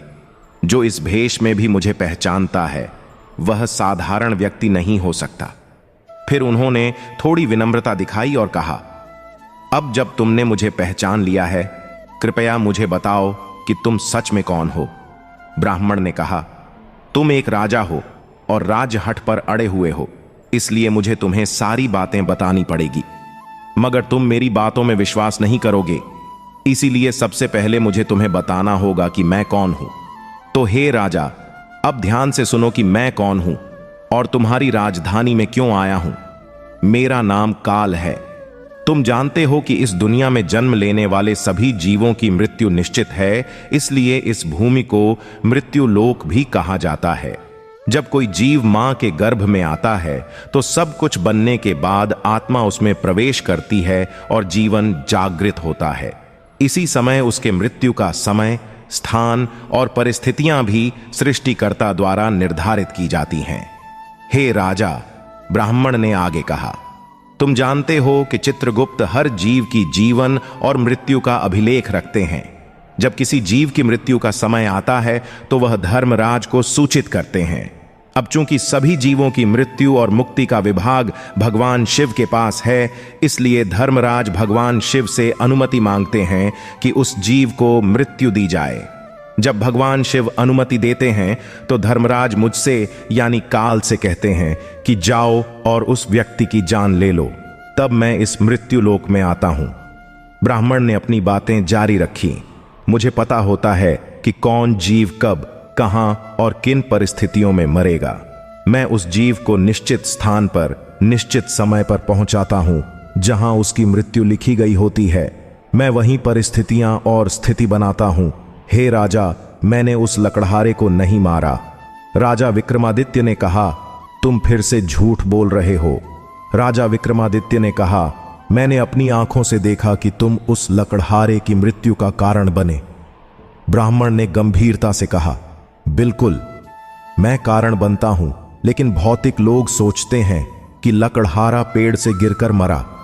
मेरा धर्मराज के आदेश का पालन करना होता है। उसकी मृत्यु पेड़ से गिरने के कारण लिखी गई थी, इसलिए मैंने एक रूप धारण किया और वही परिस्थितियां उत्पन्न की ताकि वह उस घटना का शिकार हो जाए। ब्राह्मण ने समझाया, अगर मैं असली रूप में होता तो क्या वह लकड़हारा कभी पेड़ पर चढ़ पाता? वह कभी नहीं चढ़ सकता था, लेकिन मैं वहां था और मेरे लिए कुछ भी असंभव नहीं है। उन्होंने आगे कहा, सामान्यतः उन सैनिकों की मृत्यु भी मेरे कारण नहीं थी। मैंने उनके लिए एक सुंदर लड़की का रूप धारण किया ताकि उनके बीच लड़ाई की परिस्थितियां पैदा हो सकें। नाव में जो कुछ लोगों की मृत्यु डूबने के कारण हुई, उनकी भी मृत्यु इसी तरह लिखी गई थी। इसके लिए मुझे नाग का रूप धारण करना पड़ा और नाव में प्रवेश करना पड़ा। ब्राह्मण ने राजा की ओर देखा और कहा, हे राजा, मुझे लगता है कि अब तुम समझ गए हो कि मैं कौन हूं और क्यों आया हूं। तुमने यह भी समझ लिया होगा कि समय, स्थान और परिस्थितियां भौतिक जीवन में कितनी महत्वपूर्ण भूमिका निभाती हैं। राजा विक्रमादित्य ने गंभीरता से उनकी बातें सुनी और उनके चेहरे पर सोच की लकीरें उभरीं। काल ने कहा, हे राजा, अब मैं जा रहा हूं। राजा विक्रमादित्य ने विनम्रता से कहा, हे काल देव, आपने मुझे बहुत अच्छी जानकारी दी है, जिसके लिए मैं आपका धन्यवाद करता हूं। कृपया जाने से पहले मेरे एक और सवाल का जवाब दें। काल ने कहा, पूछो जो भी पूछना है, जल्दी पूछो, क्योंकि मेरे पास यहां रहने का ज्यादा समय नहीं है। राजा ने पूछा, कृपया बताएं कब, कहां और कैसे मेरी मृत्यु होगी। कालदेव ने उत्तर दिया, हे राजेंद्र, मैं तुम्हें बता सकता हूं कि तुम कहां और कैसे मरोगे, लेकिन कब मरोगे यह मैं नहीं बता सकता। राजा ने आश्चर्य से पूछा, हे कालदेव, मृत्यु का समय बताने में तुम्हारी क्या आपत्ति है? काल ने गंभीर स्वर में कहा, हे राजा, अगर मैं तुम्हें समय पहले से बता दूं तो तुम इसी पल से चिंता करने लगोगे। तुम जानते हो कि चिंता चिता के समान होती है। अभी तुम्हें अपने शासन में कई शुभ कार्य करने हैं और लोगों के कल्याण के लिए महान कार्य करने हैं। राजा विक्रमादित्य ने संतोष से कहा, ठीक है, अगर समय नहीं बता सकते तो कम से कम मुझे बताएं कि मैं कहां और कैसे मारा जाऊंगा। काल ने कहा, सुनो राजन, तुम्हारी मृत्यु तुम्हारे अपने महल में सीढ़ियों से फिसलकर होगी। यह सुनकर राजा विक्रमादित्य की आंखें चौड़ी हो गईं। काल ने अपनी बात पूरी कर एक दिशा में तेजी से चलना शुरू किया और कुछ दूरी पर अदृश्य हो गया। अब तक सूर्य देव भी अस्त हो चुके थे और चारों ओर अंधेरा छा गया था। राजा विक्रमादित्य अब शारीरिक और मानसिक रूप से थक चुके थे। अपने मन में गहरी सोच के साथ उन्होंने तेज कदमों से अपने महल की ओर बढ़ना शुरू किया। दोस्तों, आज की कहानी ने हमें एक गहरे सत्य से अवगत कराया कि काल किसी का इंतजार नहीं करता, चाहे वह राजा विक्रमादित्य हो या हम सभी। हर किसी के जीवन में समय और परिस्थितियों की महत्वपूर्ण भूमिका होती है। इसलिए हमें चाहिए कि हम जीवन को संजीवनी की तरह जीं और हर पल का सम्मान करें। शिवपुर गांव, जो कभी अपनी शांति, हरी भरी बगिया और दिलकश वादियों के लिए प्रसिद्ध था, अब एक रहस्य का पर्याय बन चुका था। यह गांव अपनी सरलता और हरियाली के लिए जाना जाता था, लेकिन अब लोग यहां आकर केवल डर और अजनबी घटनाओं के बारे में ही बात करते थे।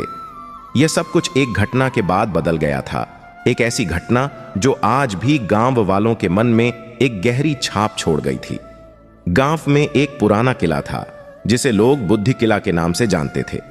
यह किला सदियों पुराना था और अपनी दीवारों पर अजीबोगरीब चित्र उखरे गए थे जो भी किसी रहस्यमय तंत्र से जुड़े हुए प्रतीत होते थे। गांव में एक कहावत थी जो हमेशा लोगों के बीच घूमती रहती थी। बुद्धि का बंटवारा हुआ था यहां, और जिसके पास गया वह नाकाम रहा। यह कहावत न केवल गांव वालों के बीच चर्चा का विषय थी, बल्कि उनके डर और विश्वास का भी कारण बन चुकी थी। किले के पास ही एक छोटा सा मंदिर था जहां गांव के बुजुर्गों का आना जाना लगा रहता था। वे मंदिर में बैठकर अपनी कहानियां सुनाते और यहीं से पूरी कहानी की शुरुआत होती थी। एक दिन गांव में एक नया चेहरा आया। उसका नाम था रणजीत। रणजीत, जो एक जिज्ञासु और साहसी युवक था, ने इस किले के बारे में सुना था और उसने ठान लिया कि वह इस रहस्य को हल करेगा। रणजीत को यह समझने की जिज्ञासा थी कि आखिरकार उस रहस्यमय बुद्धि का बंटवारा कैसे हुआ था और वह क्यों हर किसी को नुकसान पहुंचाता था। गांव के बुजुर्गों ने उसे किले के बारे में चेतावनी दी थी। उन्होंने बताया कि बहुत पहले इस किले में एक महान विद्वान और तंत्रज्ञ गुरु विष्णुदास रहते थे। गुरु विष्णुदास का ज्ञान अद्भुत था। वह किसी भी समस्या का समाधान निकालने में सक्षम थे और उनकी बुद्धि इतनी गहरी थी कि लोग उन्हें भगवान से भी ऊपर मानते थे। गुरु विष्णुदास का एक सिद्धांत था, ज्ञान और बुद्धि केवल एक व्यक्ति के पास न रहकर यदि इसे बांट दिया जाए तो यह अधिक प्रभावी हो सकता है। लेकिन यह बात उन्होंने अपनी जिंदगी में कभी नहीं प्रयोग की। एक दिन जब गुरु विष्णुदास की उम्र ढलने लगी, उन्होंने एक रहस्यमय मंत्र पढ़ा और अपनी पूरी बुद्धि को 3 हिस्सों में बांटने का निश्चय किया। गुरु विष्णुदास ने अपनी बुद्धि के 3 हिस्से बनाए और उन्हें 3 अलग अलग लोगों में बांट दिया। पहले हिस्से को उन्होंने गांव के सबसे पढ़े लिखे व्यक्ति पंडित रघुनाथ को दिया। दूसरे हिस्से को उन्होंने गांव के एक छोटे किसान रामू को दिया, जो पहले बेहद साधारण था। तीसरा हिस्सा उन्होंने खुद के पास रखा, लेकिन उस हिस्से को उन्होंने एक तंत्र के माध्यम से किले की दीवारों में छिपा दिया। यह तंत्र इतना शक्तिशाली था कि इसे केवल विशेष प्रकार की मानसिक स्थिति और ज्ञान वाले लोग ही खोल सकते थे। लेकिन जब गुरु विष्णुदास ने अपनी बुद्धि का बंटवारा किया तो अनजाने में ही उन्होंने कुछ खतरनाक पैदा कर दिया। पहले हिस्से को पंडित रघुनाथ ने अपने पास रखा, लेकिन धीरे धीरे उसकी समझ में गड़बड़ी आने लगी।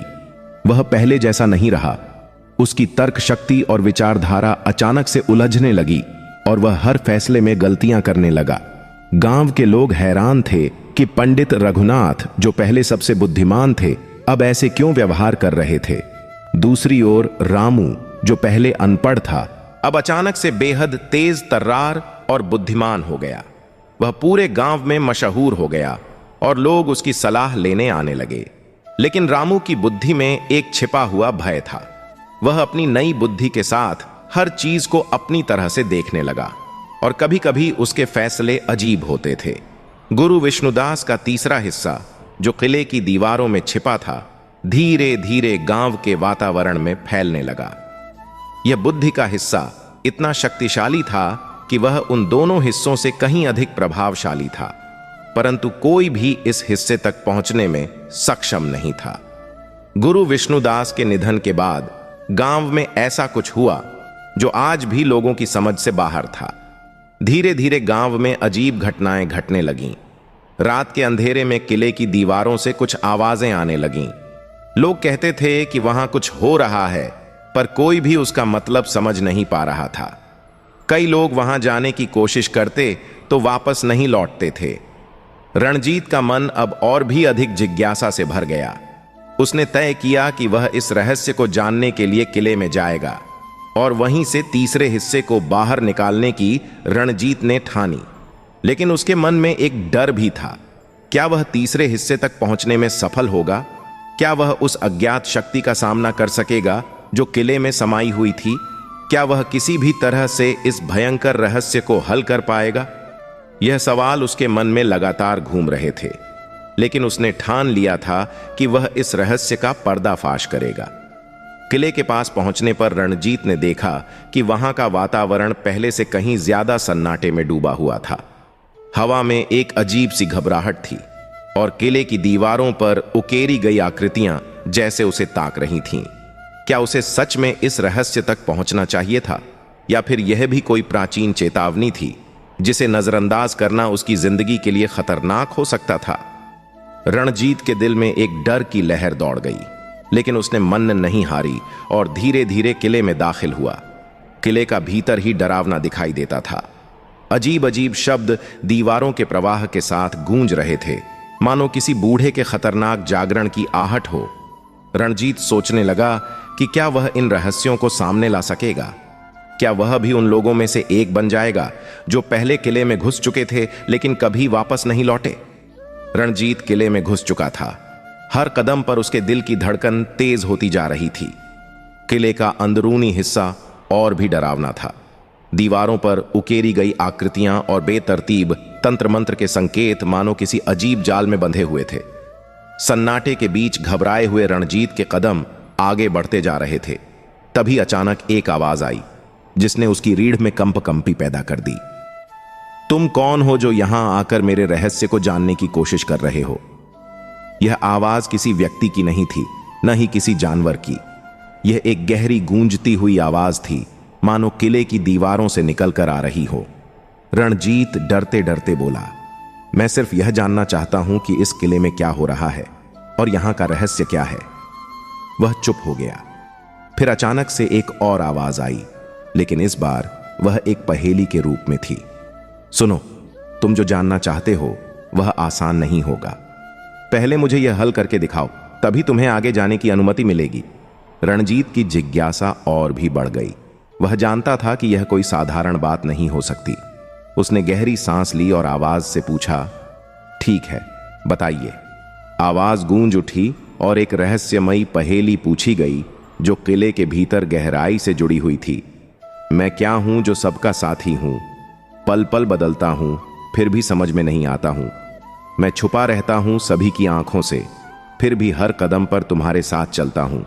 मैं एक बार बिगड़ता हूं तो सबको डुबो देता हूं, लेकिन मैं न हो तो तुम्हारी जिंदगी अधूरी रहती है। मैं क्या हूं? रणजीत का दिमाग तेजी से काम करने लगा।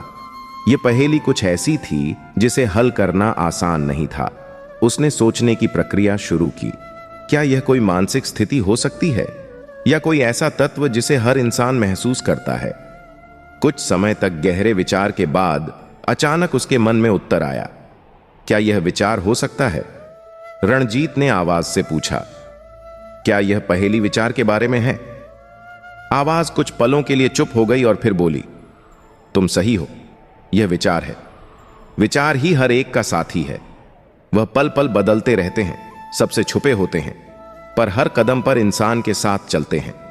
विचार एक बार बिगड़ जाएं तो जीवन को बर्बाद कर सकते हैं, और बिना विचार के जीवन अधूरा होता है। रणजीत के चेहरे पर हल्की मुस्कान आ गई। उसे आगे जाने की अनुमति मिल चुकी थी। अब तुम तैयार हो, आवाज ने कहा।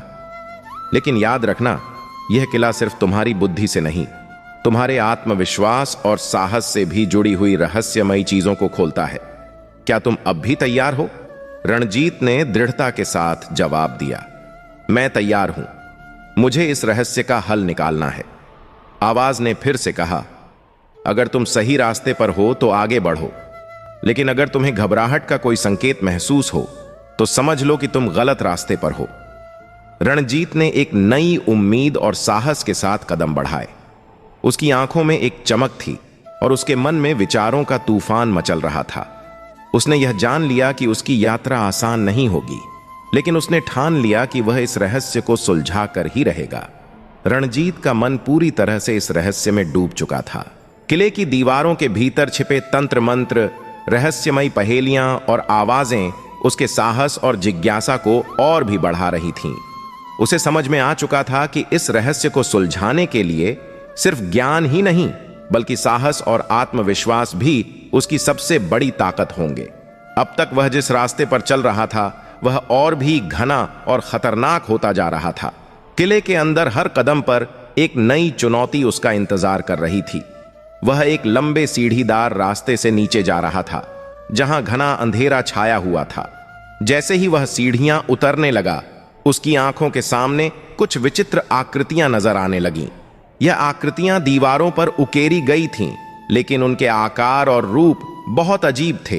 कुछ आकृतियां मानवीय आकार की थीं, कुछ पशुओं जैसी थीं और कुछ तो बिल्कुल अदृश्य प्रतीत हो रही थीं। वे आकृतियां हर कदम के साथ उसे घूर रही थीं, मानो रणजीत को अपनी गिरफ्त में लेने के लिए तैयार थीं। रणजीत ने सिर ऊपर न करते हुए अपनी नजरें किसी अन्य दिशा में फेर लीं और आगे बढ़ता गया।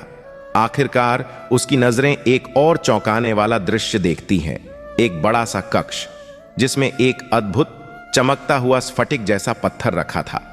पत्थर इतना चमकदार था कि उसकी ओर देखना भी मुश्किल हो रहा था। जैसे ही वह पत्थर के करीब पहुंचा, अचानक उसके भीतर से एक गहरी आवाज आई, तुम्हारे सामने जो है वह केवल एक प्रतीक है रणजीत। इसे पाने से तुम्हें कुछ नहीं मिलेगा। अगर तुम वास्तव में बुद्धि के बंटवारे का रहस्य जानना चाहते हो तो इस पत्थर को छोड़ दो और आगे बढ़ो।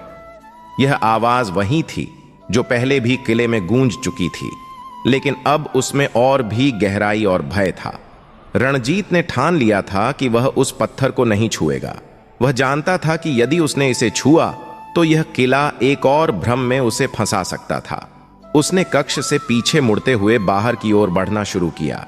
कुछ कदम ही चला था कि अचानक कक्ष की दीवारों से एक और तेज आवाज आई। यह आवाज इतनी तेज थी कि मानो किसी शोरगुल के हिस्से से आई हो। क्या आप अपनी यात्रा पूरी करना चाहते हो?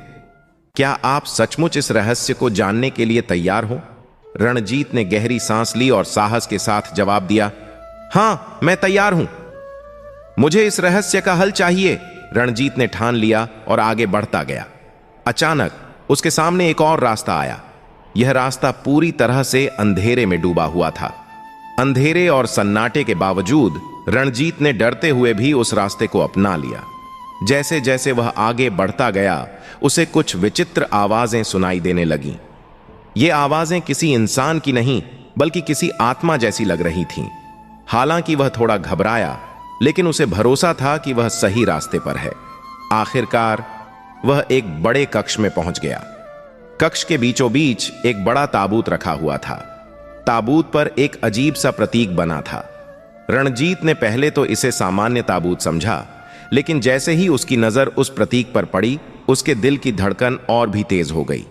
यह वही प्रतीक था जो किले की दीवारों पर उकेरी गई आकृतियों में था। वाह! उसने डरते हुए ताबूत की ओर कदम बढ़ाया और धीरे धीरे उसे खोला। अंदर उसे एक अजीब दस्तावेज मिला, जिस पर रहस्यमय और महत्वपूर्ण संकेत थे। रणजीत ने उत्सुकता से दस्तावेज को देखा और पढ़ने की कोशिश की। दस्तावेज में लिखा था, जो बुद्धि के बंटवारे को समझना चाहता है उसे पहले आत्मज्ञान की ओर बढ़ना होगा। जो इसे जाने बिना इसमें घुसेगा वह खो जाएगा। सिर्फ वह व्यक्ति जो अपनी शक्ति और कमजोरी को समझेगा वही इस रहस्य तक पहुंच सकता है। रणजीत के मन में एक और सवाल पैदा हुआ, आखिर ज्ञान और आत्मज्ञान का इस रहस्य से क्या संबंध था? तभी ताबूत से अचानक एक गहरी आवाज आई, तुमने सही समझा है रणजीत। अब तुम्हें अपनी यात्रा का असली उद्देश्य समझ में आएगा। यह आवाज अब पहले से कहीं अधिक रहस्यमय और भयावह थी। रणजीत ने उस आवाज की ओर निडरता से देखा और कहा, मैं तैयार हूं, मुझे आत्मज्ञान प्राप्त करना है। जैसे ही रणजीत ने यह कहा, किले में एक अजीब हलचल शुरू हुई। पूरे किले में घना धुआं फैलने लगा और सभी दीवारों पर वही अजीब आकृतियां फिर से उभरने लगीं। रणजीत का दिल तेजी से धड़कने लगा। उसे एहसास हुआ कि वह अब उस रहस्य के और करीब आ चुका था। उसके मन में एक नया आत्मविश्वास था और एक नई खोज का ज्वार। रणजीत ने अपने साहस को और मजबूत किया और समझ लिया कि उसे आत्मज्ञान की खोज की ओर कदम बढ़ाने होंगे। यह यात्रा अब और भी खतरनाक और रहस्यमय हो गई थी, लेकिन रणजीत ने ठान लिया था कि वह इस रहस्य को हल करके ही दम लेगा। रणजीत ने ताबूत से दस्तावेज निकालते हुए एक गहरी सांस ली। उसकी आंखों में साहस की नई किरणें चमक रही थीं, लेकिन डर भी उसके दिल में समाया हुआ था। दस्तावेज में लिखे शब्दों ने उसे आत्मज्ञान की ओर प्रेरित किया था, लेकिन साथ ही उसे यह भी चेतावनी दी थी कि उसे अपनी गहरी आंतरिक शक्ति और कमजोरी को पहचानना होगा। जैसे ही उसने दस्तावेज को संजीदगी से रखा, किले की दीवारों से फिर से एक गहरी आवाज गूंजी, तुमने अब तक जो कुछ भी देखा वह केवल शुरुआत थी, अब तुम्हें स्वीकृति परीक्षा का सामना करना होगा। आवाज की गूंज किले के चारों ओर फैल गई। अचानक किले की दीवारों में से कई रास्ते उभरने लगे। ये रास्ते मानो किसी भूल भुलैया की तरह थे, जिनके कई मोड़ और घुमाव थे। रणजीत का मन घबराया और उलझन में फंस गया। अब उसे समझ में आया कि यह किला सिर्फ एक स्थान नहीं था, बल्कि एक मानसिक और आध्यात्मिक परीक्षा थी। उसे शारीरिक ही नहीं, मानसिक भी मजबूत रहना होगा। जैसे जैसे वह आगे बढ़ता गया, उसे एक संकरी सी गली दिखाई दी। उसने तय किया कि इसी गली में प्रवेश करेगा। जैसे ही वह गली में घुसा, उसके सामने दो रास्ते थे, एक सीधा और साधारण सा रास्ता, जबकि दूसरा एक घुमावदार मोड़ लेता हुआ दूर तक जाता था। रणजीत ने दुविधा महसूस की, कौन सा रास्ता सही था। उसने आखिरकार पहले रास्ते को चुना, क्योंकि वह उसे सरल और सीधा लगा। जैसे ही वह उस रास्ते पर बढ़ा, अचानक एक गहरी गड़गड़ाहट हुई। उसके सामने दीवारें तेजी से बंद हो गईं। वह भयभीत हो गया, क्योंकि अब वह एक बंद रास्ते में फंस चुका था। तभी एक और आवाज गूंजी, क्या तुम चाहते हो कि तुम्हारा रास्ता फिर से खुले? क्या तुम इसे सही दिशा में ले जाना चाहते हो? यह वही आवाज थी जो पहले भी किले की दीवारों से आई थी, लेकिन इस बार उसकी गहराई और रहस्य और भी बढ़ गए थे। रणजीत ने अपनी सांसों को शांत किया और गहरी सोच में डूब गया।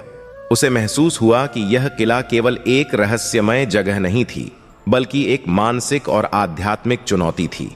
उसका अब आत्मसंयम, साहस और मानसिक शक्ति का परीक्षण होने वाला था। उसने ठान लिया कि वह डर के बजाय अपनी मानसिक शक्ति और विवेक के सहारे इस चुनौती को पार करेगा। यह उसकी अंतिम परीक्षा थी, अपने डर को दूर कर अपनी आंतरिक शक्ति का परीक्षण करने की। रणजीत ने साहस के साथ कहा, हां, मैं इसे सही दिशा में ले जाना चाहता हूं। जैसे ही उसने ये शब्द कहे, किले की दीवारें फिर से खुल गईं और वह एक और नए और जटिल रास्ते पर पहुंच गया। यह रास्ता और भी घना और कठिन था, लेकिन रणजीत ने पीछे मुड़ने का नाम नहीं लिया। रास्ते के दौरान रणजीत को ऐसा महसूस हुआ मानो वह किसी भटकते हुए जानवर की तरह गलियों में खो गया हो। कभी घना अंधेरा उसे घेरता और कभी अचानक से रोशनी की किरणें उसके सामने दिखती। यह किले का अजीब और रहस्यमय खेल था। हर मोड़ पर उसे नई जटिलताएं और रहस्य मिलते जा रहे थे। आखिरकार वह एक मोड़ पर पहुंचा, जहां एक और पहेली उसका इंतजार कर रही थी। दीवार पर एक विशाल चंद्रमा और सूरज का चित्र था। उनके बीच एक वाक्य लिखा था, जहां चांद और सूरज की लुका छिपी हो, वहां सही दिशा का मार्ग मिलेगा। पर ध्यान रखना, जो घमंड करेगा वह खो जाएगा। तुम अपनी आंतरिक आवाज सुनो। यह वाक्य पढ़ते ही रणजीत ने महसूस किया कि उसका सही मार्ग केवल उसकी आंतरिक आवाज पर विश्वास करने में था। इस यात्रा का मतलब केवल एक भौतिक लक्ष्य तक पहुंचना नहीं था, बल्कि यह आत्मसंवाद और मानसिक परीक्षण भी था। रणजीत ने घबराए बिना अपनी आंखें बंद कीं और गहरी सांस ली। कुछ क्षणों बाद उसे अपने भीतर से एक आवाज आई। उसकी आंतरिक आवाज ने उसे सही मार्ग की ओर संकेत दिया। अब वह बिना संकोच किए उस घुमावदार रास्ते पर बढ़ा जिसे पहले उसने नहीं देखा था। जैसे ही वह आगे बढ़ता गया, उसे किले के भीतर से और भी रहस्यमय आवाजें सुनाई देने लगीं। ये आवाजें मानो उसकी परीक्षा ले रही थीं, उसकी आत्मा को चुपके से डराने की कोशिश कर रही थीं। किले के इन रहस्यमय गलियारों में कदम बढ़ाते हुए रणजीत ने महसूस किया कि वह किसी नई सच्चाई के करीब पहुंच रहा है। हर कदम पर, हर आवाज, हर मोड़ एक नई चुनौती और रहस्य को सामने ला रहे थे। रास्ता एक भूल भुलैया की तरह था और हर गलियारा एक और नया भटकाव बना हुआ था। लेकिन रणजीत का आत्मविश्वास अब और भी मजबूत था। उसकी इच्छा शक्ति ने उसे यह यकीन दिलाया कि वह इस रहस्य को सुलझा कर ही रहेगा। वह जानता था कि यह यात्रा उसके साहस, विश्वास और आंतरिक शक्ति की परीक्षा है। किले के हर कोने से आवाजें अब उसे घेर रही थीं, लेकिन उसने डर के बजाय इन आवाजों को चुनौती के रूप में स्वीकार किया। रणजीत अब और भी गहरे रहस्यों की ओर बढ़ता जा रहा था। उसकी यात्रा अभी खत्म नहीं हुई थी, बल्कि यह उसके साहस और आत्मज्ञान की ओर एक नई शुरुआत थी। रणजीत ने ग्रंथ के पन्नों पर ध्यान से नजरें डालीं।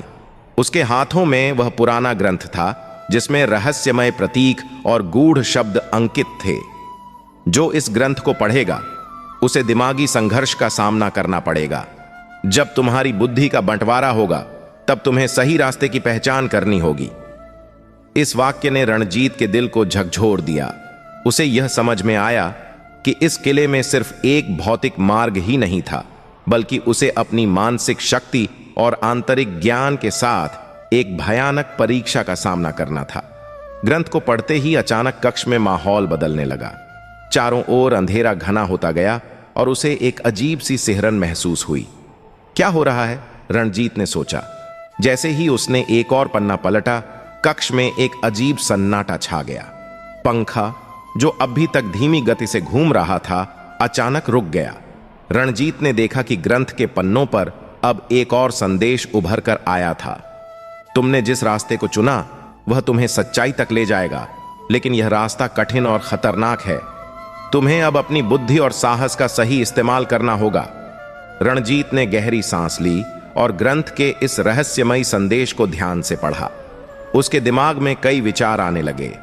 उसे अब विश्वास हो गया कि किले का रहस्य सिर्फ एक मार्ग या खोज नहीं था, बल्कि यह आत्मविश्लेषण, साहस और मानसिक परीक्षणों से भरा एक यात्रा थी। उसने ठान लिया कि वह इस चुनौती का सामना करेगा। अगर मुझे इस रहस्य तक पहुंचना है तो मुझे अपनी बुद्धि और साहस का परीक्षण करना ही होगा। उसने अपने मन में संकल्प लिया। सांसें शांत करते हुए रणजीत ने ग्रंथ को ध्यान से बंद किया और कक्ष से बाहर निकलने के लिए कदम बढ़ाए।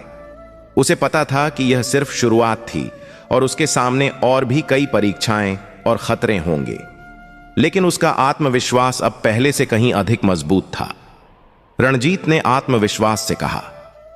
अचानक द्वार अपने आप खुल गया और एक नए अंधेरे कक्ष का दरवाजा उसके सामने आ गया। कक्ष की दीवारों पर तांबे की चमचमाती धातु की पट्टियां लगी हुई थीं, जिनमें से कुछ ऐसी गहरी आवाजें आ रही थीं जैसे किसी प्राचीन संगीत का हिस्सा हो। यह कक्ष बहुत ही भव्य था और वहां की हवा में एक अजीब सी गंध थी जो पहले कभी महसूस नहीं हुई थी। द्वार के खुलते ही कक्ष में चारों ओर सन्नाटा छा गया। अचानक एक सुनहरी रेखा कक्ष के बीच से गुजरने लगी, जैसे कोई अनदेखी शक्ति अपने मार्ग को तय कर रही हो। रणजीत ने उस रेखा का अनुसरण करने का फैसला किया और धीरे धीरे कदम बढ़ाए। रास्ते के दोनों ओर अब कई किस्म के दर्पण थे जिनमें उसकी परछाई दिखाई देती, लेकिन हर दर्पण की परछाई में कुछ भिन्न था। एक दर्पण में वह युवा और मजबूत दिखाई दे रहा था, दूसरे में वह बूढ़ा और थका हुआ था, तीसरे में वह अपने फैसले पर पछताता हुआ दिख रहा था और चौथे में वह खुद को एक कमजोर इंसान की तरह देख रहा था। रणजीत ने इस दृश्य को देखा और समझा कि यह उसके मानसिक संघर्ष का प्रतीक था। वह जानता था कि उसे अपने भीतर के संदेह और डर को पार करना होगा ताकि वह आगे बढ़ सके। फिर कक्ष के बीचों बीच एक रुकावट आई। वहां एक विशाल गोल चक्र था जो घूमते हुए कुछ रहस्यमय प्रतीक दिखा रहा था। ये प्रतीक पूरी तरह से घूमते हुए दिखाई दे रहे थे और इन प्रतीकों के बीच एक सवाल उभर रहा था। क्या तुम अपनी कमजोरी को स्वीकार कर सकते हो? रणजीत का मन उलझन में था। क्या वह अपनी कमजोरी को स्वीकार कर सकता था?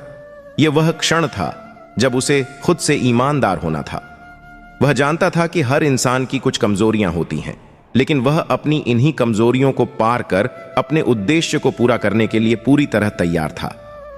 हां, मैं अपनी कमजोरी को स्वीकार करता हूं, लेकिन यह मुझे हर हाल में मजबूत बनाएगा, रणजीत ने आत्मविश्वास से कहा। जैसे ही उसने यह शब्द कहे, चक्र रुक गया और कक्ष में एक हल्की सी चमक फैल गई। वह एक कदम और बढ़ा और उसे सामने एक और चुनौती दिखाई दी। इस बार यह एक प्राचीन दरवाजा था जिसके ऊपर लिखा था, बुद्धि का बंटवारा यही होगा, अब तुम्हें सच्चाई का सामना करना होगा। रणजीत ने धीरे धीरे दरवाजे को खोला। अंदर एक अंधेरे कमरे में एक छोटी सी मेज रखी हुई थी जिसके ऊपर एक कांच की कटोरी रखी थी।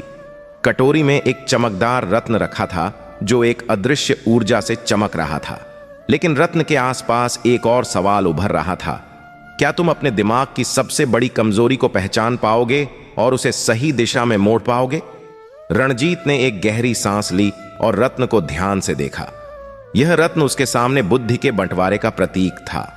वह जानता था कि उसे अपनी सोच के दो पहलुओं को सामंजस्यपूर्ण रूप से जोड़ना होगा।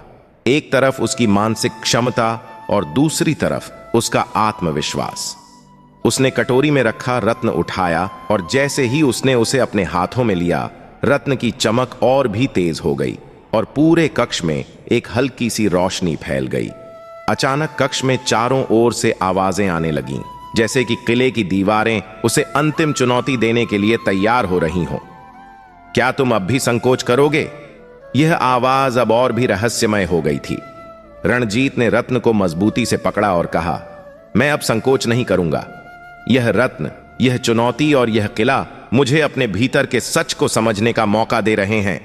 अब मैं अपने हर कदम को आत्मविश्वास से बढ़ाऊंगा।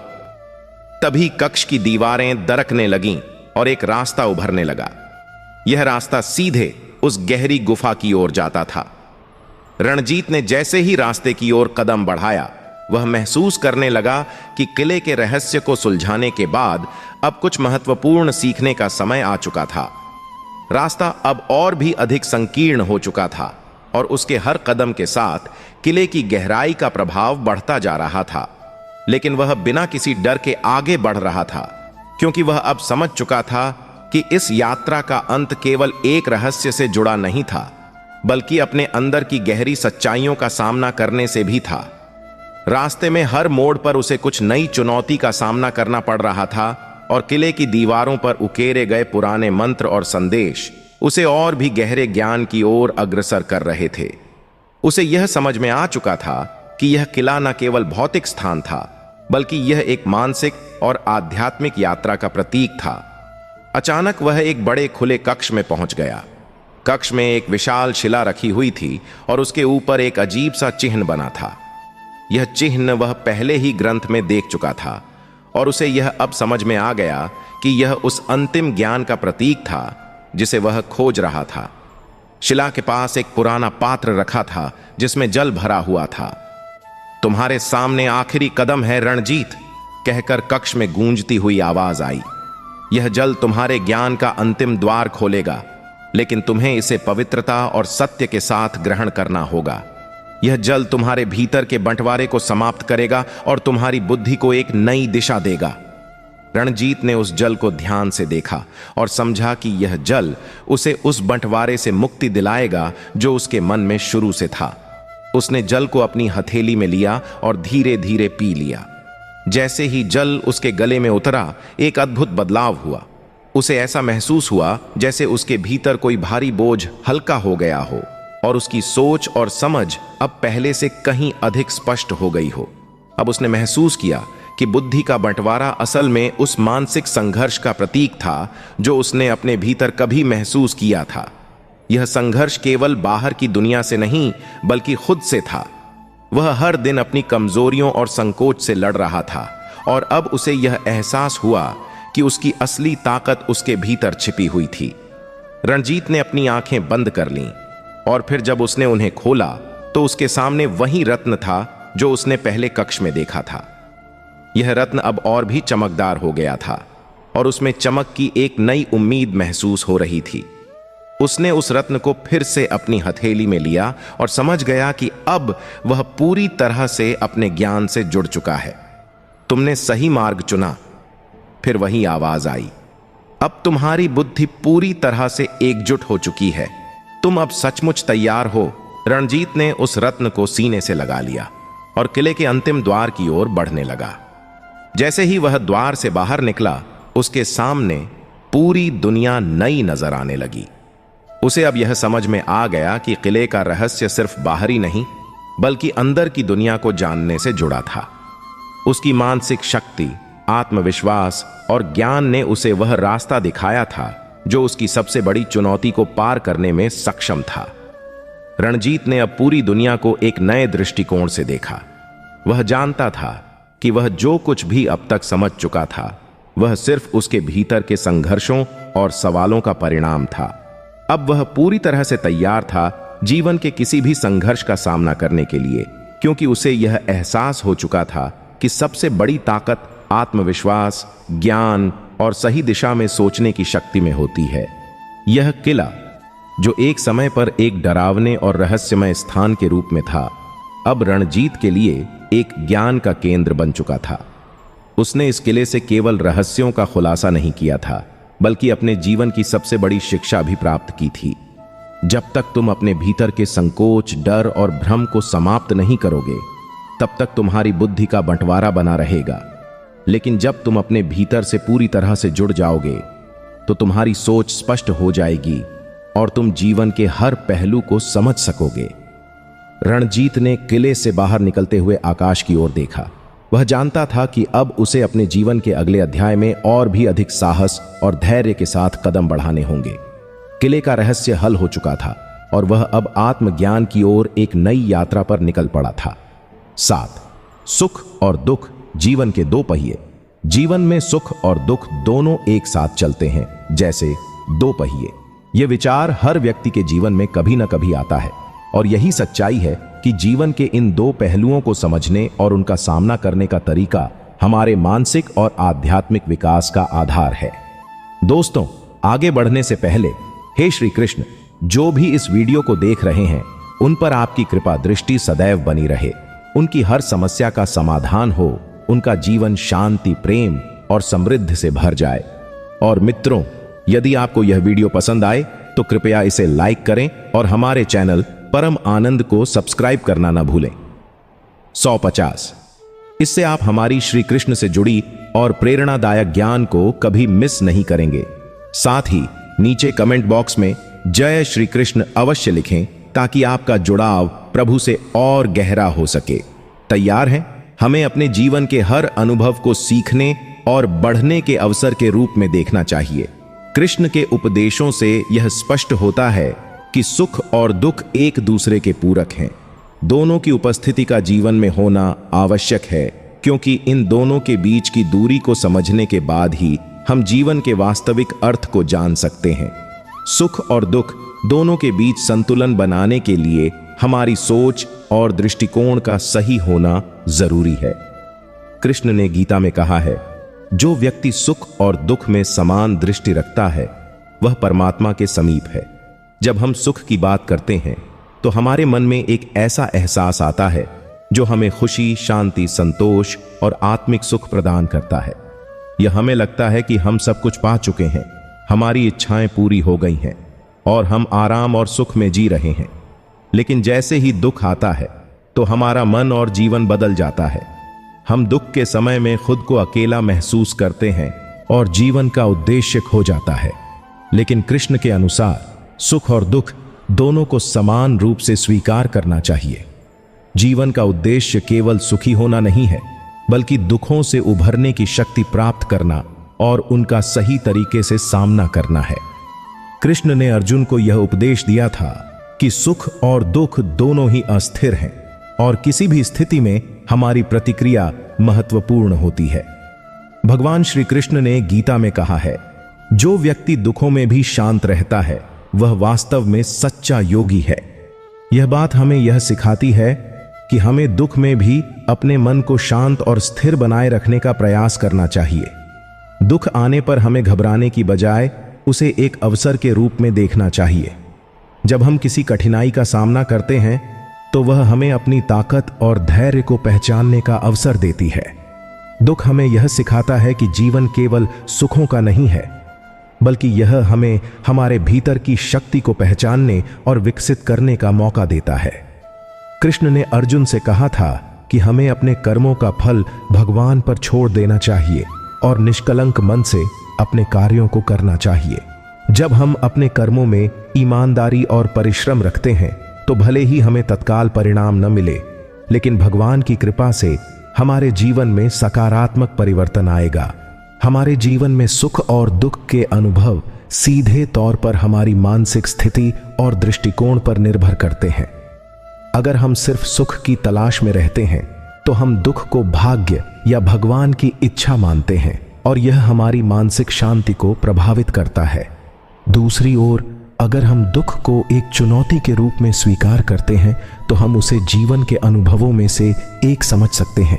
कृष्ण का उपदेश यही है कि हमें जीवन की घटनाओं को न तो अत्यधिक अच्छा मानना चाहिए और न ही अत्यधिक बुरा। सुख और दुख का आना जाना निरंतर चलता रहता है। यह जीवन की प्रकृति है। हमें इन दोनों के बीच संतुलन बनाए रखने का प्रयास करना चाहिए। कृष्ण ने गीता में बताया है कि सुख और दुख हमारे कर्मों के परिणाम स्वरूप होते हैं। हमारे कर्म ही हमें सुख या दुख का अनुभव कराते हैं। यदि हम सकारात्मक और धर्मयुक्त कर्म करते हैं तो उसके परिणाम सुखद होंगे और हम जीवन में संतोष का अनुभव करेंगे। लेकिन यदि हम नकारात्मक और अधर्मयुक्त कर्म करते हैं तो उसके परिणाम स्वरूप हमें दुख और अशांति का सामना करना पड़ेगा। इस प्रकार सुख और दुख का मूल कारण हमारे अपने कर्म हैं। कृष्ण ने अर्जुन से कहा था कि हमें अपने कर्मों का फल भगवान पर छोड़ देना चाहिए। निष्कलंक और निस्वार्थ भाव से अपने कार्यों को करना ही सही जीवन जीने का मार्ग है। जब हम अपने कर्मों में ईमानदारी और परिश्रम रखते हैं तो भले ही हमें तत्काल परिणाम न मिले, भगवान की कृपा से हमारे जीवन में सकारात्मक परिवर्तन अवश्य आएगा। कृष्ण के अनुसार जीवन में सुख और दुख से पार पाने का सबसे प्रभावी तरीका ध्यान और साधना है। ध्यान के माध्यम से हम अपने भीतर शांति और संतुलन बनाए रख सकते हैं।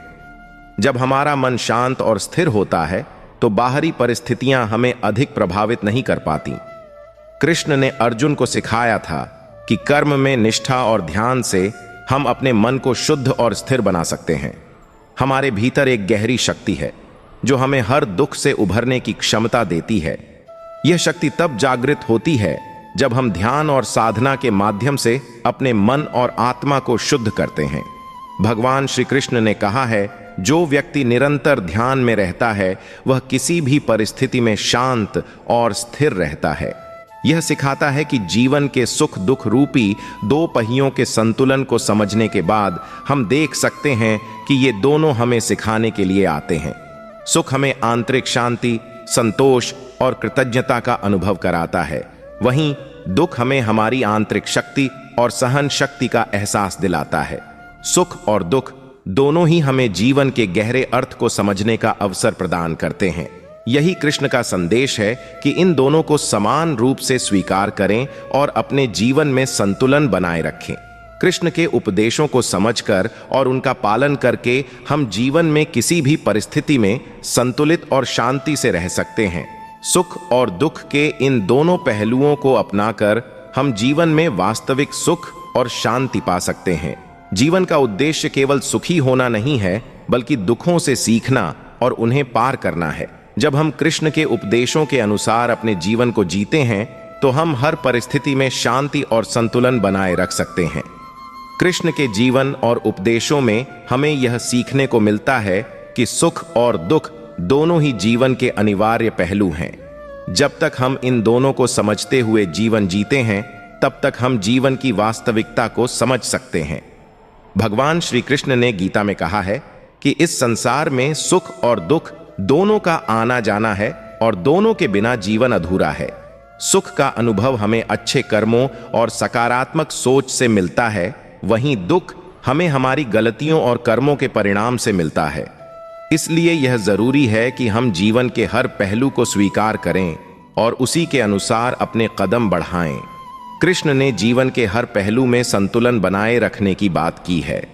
जब हम जीवन के सुखद क्षणों का आनंद लेते हैं तो हमें यह भी याद रखना चाहिए कि दुख का भी सामना करना है। जो व्यक्ति सुख में तुष्ट रहता है और दुख में भी अपनी धैर्य बनाए रखता है, वही सच्चा योगी है। यही वह जीवन का दर्शन है जिसे श्री कृष्ण ने गीता के माध्यम से बताया। अर्जुन के संघर्ष को समझते हुए कृष्ण ने उसे यह उपदेश दिया कि जीवन में सुख और दुख दोनों ही आते हैं, लेकिन इन दोनों को स्वीकार कर हम अपने जीवन में संतुलन बना सकते हैं। कृष्ण का यह भी मानना था कि जब हम दुख से भागने की कोशिश करते हैं तो हम और भी ज्यादा दुखों में घिर जाते हैं। दुख से भागना हमें असल में उस अनुभव से कुछ सीखने से रोकता है जो हमें उस समय की आवश्यकता होती है। जीवन में हर दुख या कठिनाई के पीछे कोई ना कोई गहरा कारण होता है जो हमारे विकास और आत्मज्ञान के लिए जरूरी होता है। कृष्ण ने अर्जुन से कहा था कि जब कोई दुख आता है तो हमें इसे एक सीखने का अवसर मानकर उसका सामना करना चाहिए।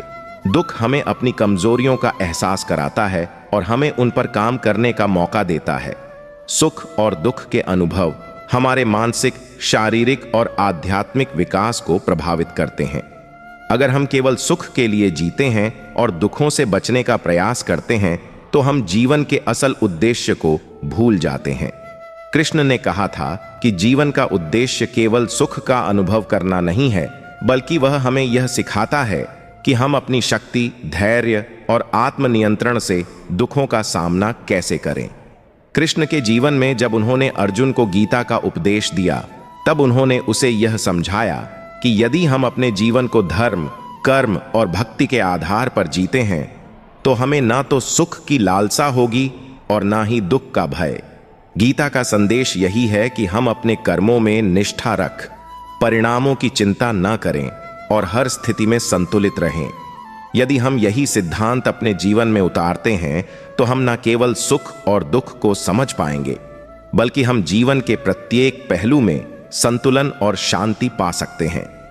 कृष्ण ने गीता में कहा था कि हमें अपने कर्तव्यों का पालन बिना किसी अपेक्षा के करना चाहिए। कर्म का उद्देश्य केवल परिणाम हासिल करना नहीं है, बल्कि यह हमारे मानसिक और आध्यात्मिक विकास की दिशा में एक कदम है। यदि हम अपने कर्मों को सही दृष्टिकोण से करते हैं तो हमें जीवन में न केवल सुख मिलेगा, बल्कि हम दुखों से भी उभरने की शक्ति प्राप्त करेंगे। जब हम जीवन के हर पहलू को बिना पक्षपाती दृष्टिकोण से देखते हैं, तब हम न केवल सुख और दुख दोनों को समान रूप से स्वीकार कर पाते हैं, बल्कि हम अपने जीवन में वास्तविक शांति और संतुलन पा सकते हैं। कृष्ण ने कहा था कि जो व्यक्ति किसी भी स्थिति में अपने मन को शांत रखता है, वह जीवन की सच्चाई को समझने में सक्षम होता है। कृष्ण का जीवन हमें यह भी सिखाता है कि जीवन में कोई भी स्थिति स्थायी नहीं होती।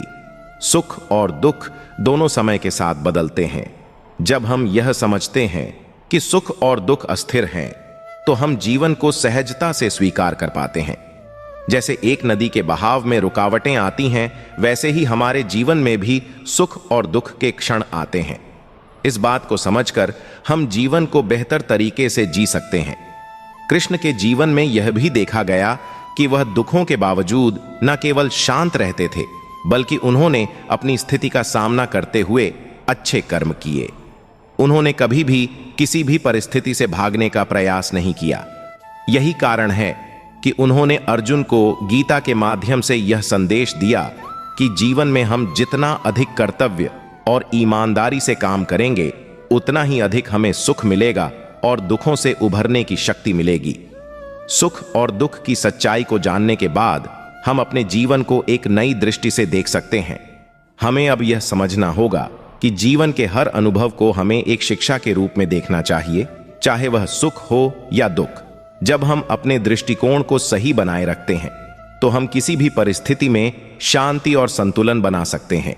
इसलिए कृष्ण के उपदेशों का अनुकरण करके हम जीवन के हर पहलू में संतुलन बनाए रख सकते हैं और जीवन को पूरी तरह से समझने की दिशा में कदम बढ़ा सकते हैं।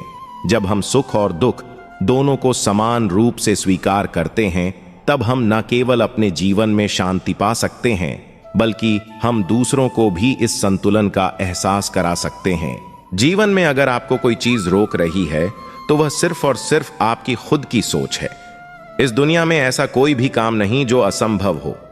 जितनी बड़ी बाधा हो, उतनी बड़ी जीत भी हो सकती है। बस जरूरी है आपका नजरिया और आपकी मेहनत। अगर आज आप अपनी परेशानियों से घिरे हुए हैं, तो रुकिए मत।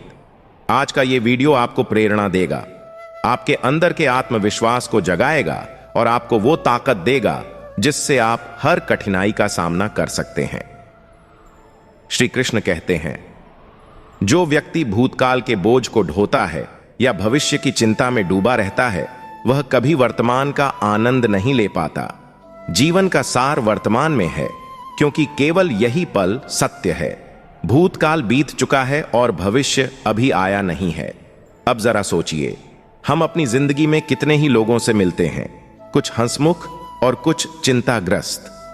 अगर आप ध्यान दें तो पाएंगे कि बच्चे हमेशा खुश रहते हैं, जबकि बुजुर्ग और युवा अक्सर चिंतित होते हैं। कारण क्या है? बच्चे केवल वर्तमान में जीते हैं। वे भूतकाल की चिंता नहीं करते और भविष्य की फिक्र भी नहीं करते। लेकिन बुजुर्ग अपने बीते समय को याद कर करके परेशान होते हैं और युवा अपने भविष्य को लेकर चिंतित रहते हैं। श्री कृष्ण कहते हैं, आप भूतकाल को बदल नहीं सकते और भविष्य आपके हाथों में नहीं है, लेकिन वर्तमान आपके पास है। यदि आप अपना वर्तमान संवारेंगे तो भविष्य स्वर्णिम होगा, और जब यह भूतकाल बनेगा तो गर्व करने लायक होगा। यह जीवन का सबसे बड़ा सत्य है। भूतकाल बीत चुका है और भविष्य अनिश्चित है। अगर आपको अपने भविष्य को उज्जवल बनाना है तो आज कर्म करना होगा। भविष्य की चिंता छोड़कर आपको अपने आज का सही ढंग से उपयोग करना होगा। श्री कृष्ण कहते हैं, लोग मुझसे कहते हैं, कान्हा तुम तो स्वयं नारायण हो, सब कुछ पल में क्यों नहीं बदल देते? लेकिन यह समझना जरूरी है कि सृष्टि का नियम है कर्म। शेर जंगल का राजा होता है, पर क्या केवल उसकी इच्छा से कोई हिरण स्वयं चलकर उसके आहार के लिए उसके पास आ जाता है? नहीं, उसे प्रयास करना पड़ता है, शिकार करना पड़ता है। इसी तरह आप केवल इच्छा करने से कुछ प्राप्त नहीं कर सकते। परिश्रम जरूरी है। जैसे अगर आप खाना खाना चाहते हैं और कोई दानी आपके सामने भोजन रख भी दे, तब भी उसे खाने का श्रम आपको ही करना होगा। कई बार लोग सच्चाई सुनना नहीं चाहते, क्योंकि वे अपने भ्रम को टूटता हुआ नहीं देख सकते। यह बात उन लोगों पर लागू होती है जो अपने पुराने विचारों और झूठी मान्यताओं के दायरे में सुरक्षित महसूस करते हैं। लेकिन श्री कृष्ण कहते हैं कि सच्चाई को स्वीकार करने का साहस ही वास्तविक मुक्ति है। गीता में भी उन्होंने अर्जुन को समझाया था कि सच्चाई का सामना करने से भागना, चाहे वह कितना भी कड़वा क्यों ना हो, एक योद्धा के लिए अधर्म है। सच्चाई कभी कभी कठोर और पीड़ादायक हो सकती है, लेकिन यह आत्मा को शुद्ध करती है और जीवन को नई दिशा देती है। कुछ लोगों को तुम हाथ नहीं दे सकते, बल्कि सिर्फ पंजे से थप्पड़ मार सकते हो, और मैं चाहूंगा कि तुम्हारे पंजे में नाखून भी हों। ये वाक्य उन परिस्थितियों और लोगों के लिए है जो तुम्हारे साथ अन्याय करते हैं, तुम्हारा सम्मान नहीं करते और बार बार तुम्हारी अच्छाई का फायदा उठाते हैं। श्री कृष्ण गीता में कहते हैं कि विनम्रता और सहनशीलता का मतलब यह नहीं कि अन्याय को सहा जाए। जब कोई तुम्हारे अधिकारों या सम्मान पर आघात करे, तो तुम्हें दृढ़ होकर खड़ा होना चाहिए। यह खड़ा होना क्रोध से नहीं, बल्कि धर्म और न्याय के लिए होना चाहिए। जीवन में सच्चाई, परिवर्तन और आत्मा का सम्मान सबसे महत्वपूर्ण है। जो लोग सत्य को स्वीकार नहीं कर सकते, जो अपने भ्रम में जीना चाहते हैं और जो तुम्हारे विश्वास को तोड़ते हैं, उनसे दूरी बना लेना ही सही है। श्री कृष्ण हमें सिखाते हैं कि जीवन में हर रिश्ता और हर परिस्थिति को विवेक से परखो। यदि कोई तुम्हारे मन, आत्मा या विश्वास को चोट पहुंचा रहा है, तो उससे दूर हो जाओ। और जब कोई अन्याय करे, तो अपने पंजे मजबूत करो, यानी अपने आत्मबल, साहस और न्याय प्रियता को जागृत करो। याद रखो, जीवन में विकास वही करता है जो सच्चाई को स्वीकार करता है, पुरानी धारणाओं को छोड़ता है और साहस के साथ अपने धर्म का पालन करता है। यही श्री कृष्ण का संदेश है। एक व्यक्ति था जिसका नाम राजीव था। वह एक कंपनी में पिछले 2.5 साल से सेल्स मैनेजर के पद पर काम कर रहा था। राजीव भगवान का बहुत बड़ा भक्त था।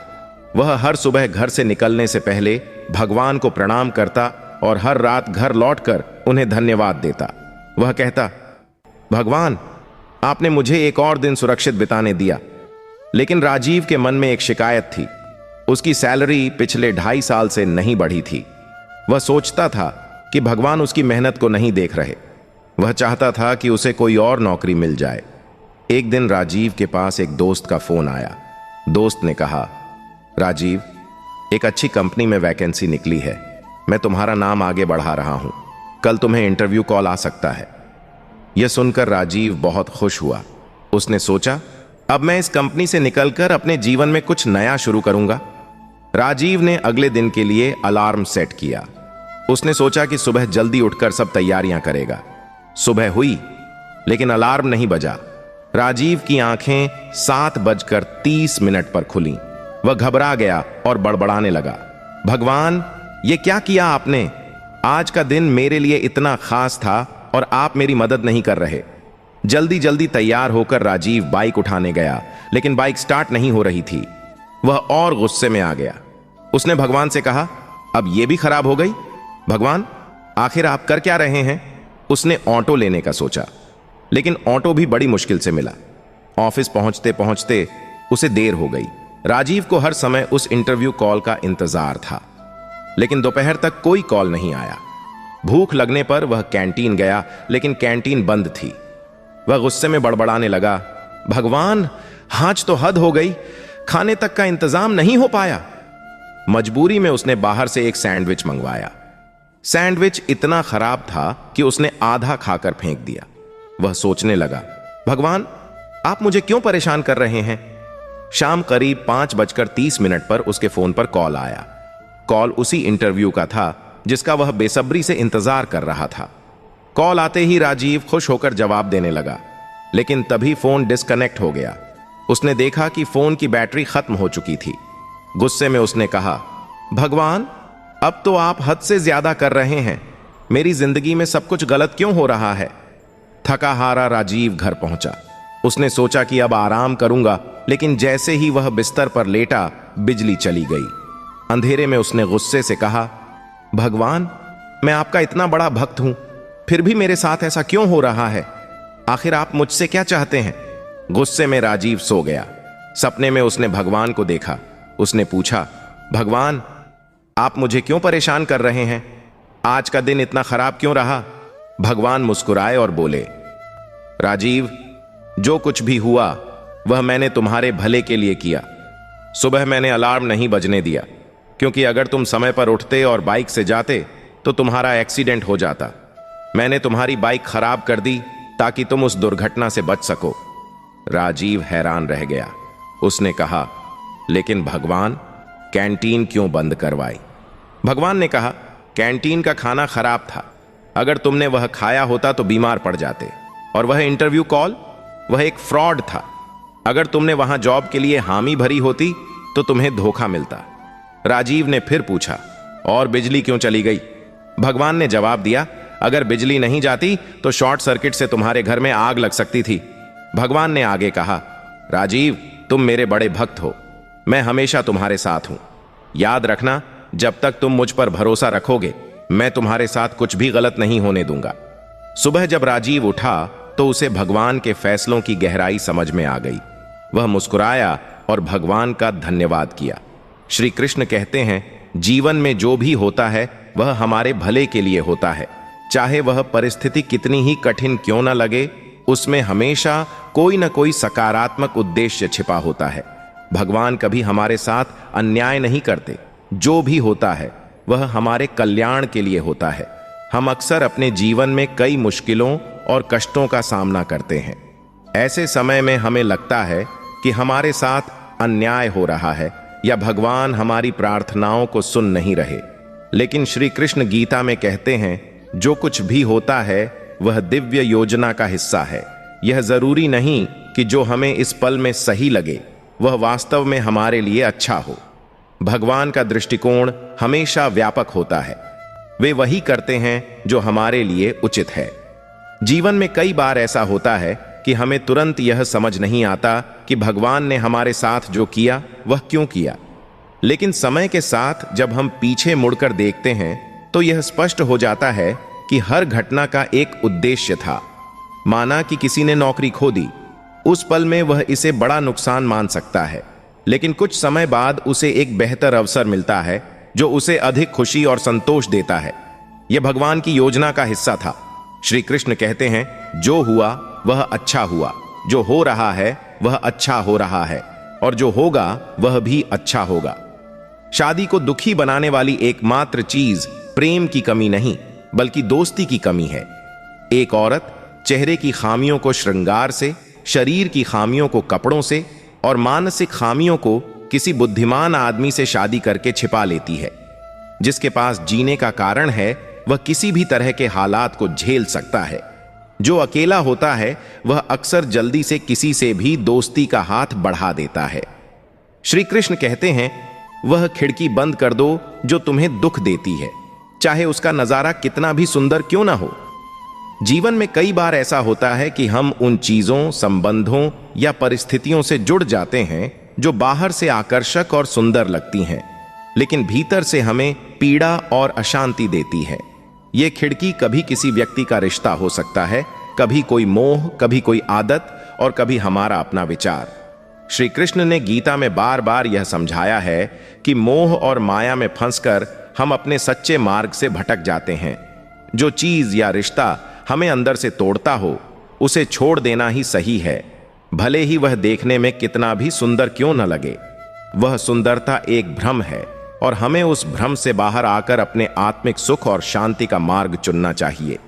श्री कृष्ण कहते हैं कि हर व्यक्ति को अपने जीवन में वह निर्णय लेने का साहस करना चाहिए जो उसके आत्म संतुलन और मानसिक शांति के लिए सही हो। सुख और दुख, लाभ और हानि, सुंदर और असुंदर, ये सब माया के रूप हैं। जो चीज तुम्हें भीतर से कचोटती हो, तुम्हारे मन को अशांत करती हो, वह कभी तुम्हारे भले के लिए नहीं हो सकती, चाहे वह कितनी भी आकर्षक क्यों ना हो। श्री कृष्ण हमें यह सिखाते हैं कि अपने जीवन से उन खिड़कियों को बंद करना सीखो जो दर्द का द्वार बन चुकी हैं। जीवन का असली सौंदर्य तब प्रकट होता है जब हम मोह और भ्रम से परे जाकर सच्चे सुख और शांति का अनुभव करते हैं। रिश्ते जीवन का अहम हिस्सा होते हैं। ये हमें सहारा देते हैं, खुशियां लाते हैं और जीवन को जीने लायक बनाते हैं। लेकिन हर रिश्ता हमें सुख ही दे, यह जरूरी नहीं। कभी कभी ऐसे रिश्ते भी हमारे जीवन में होते हैं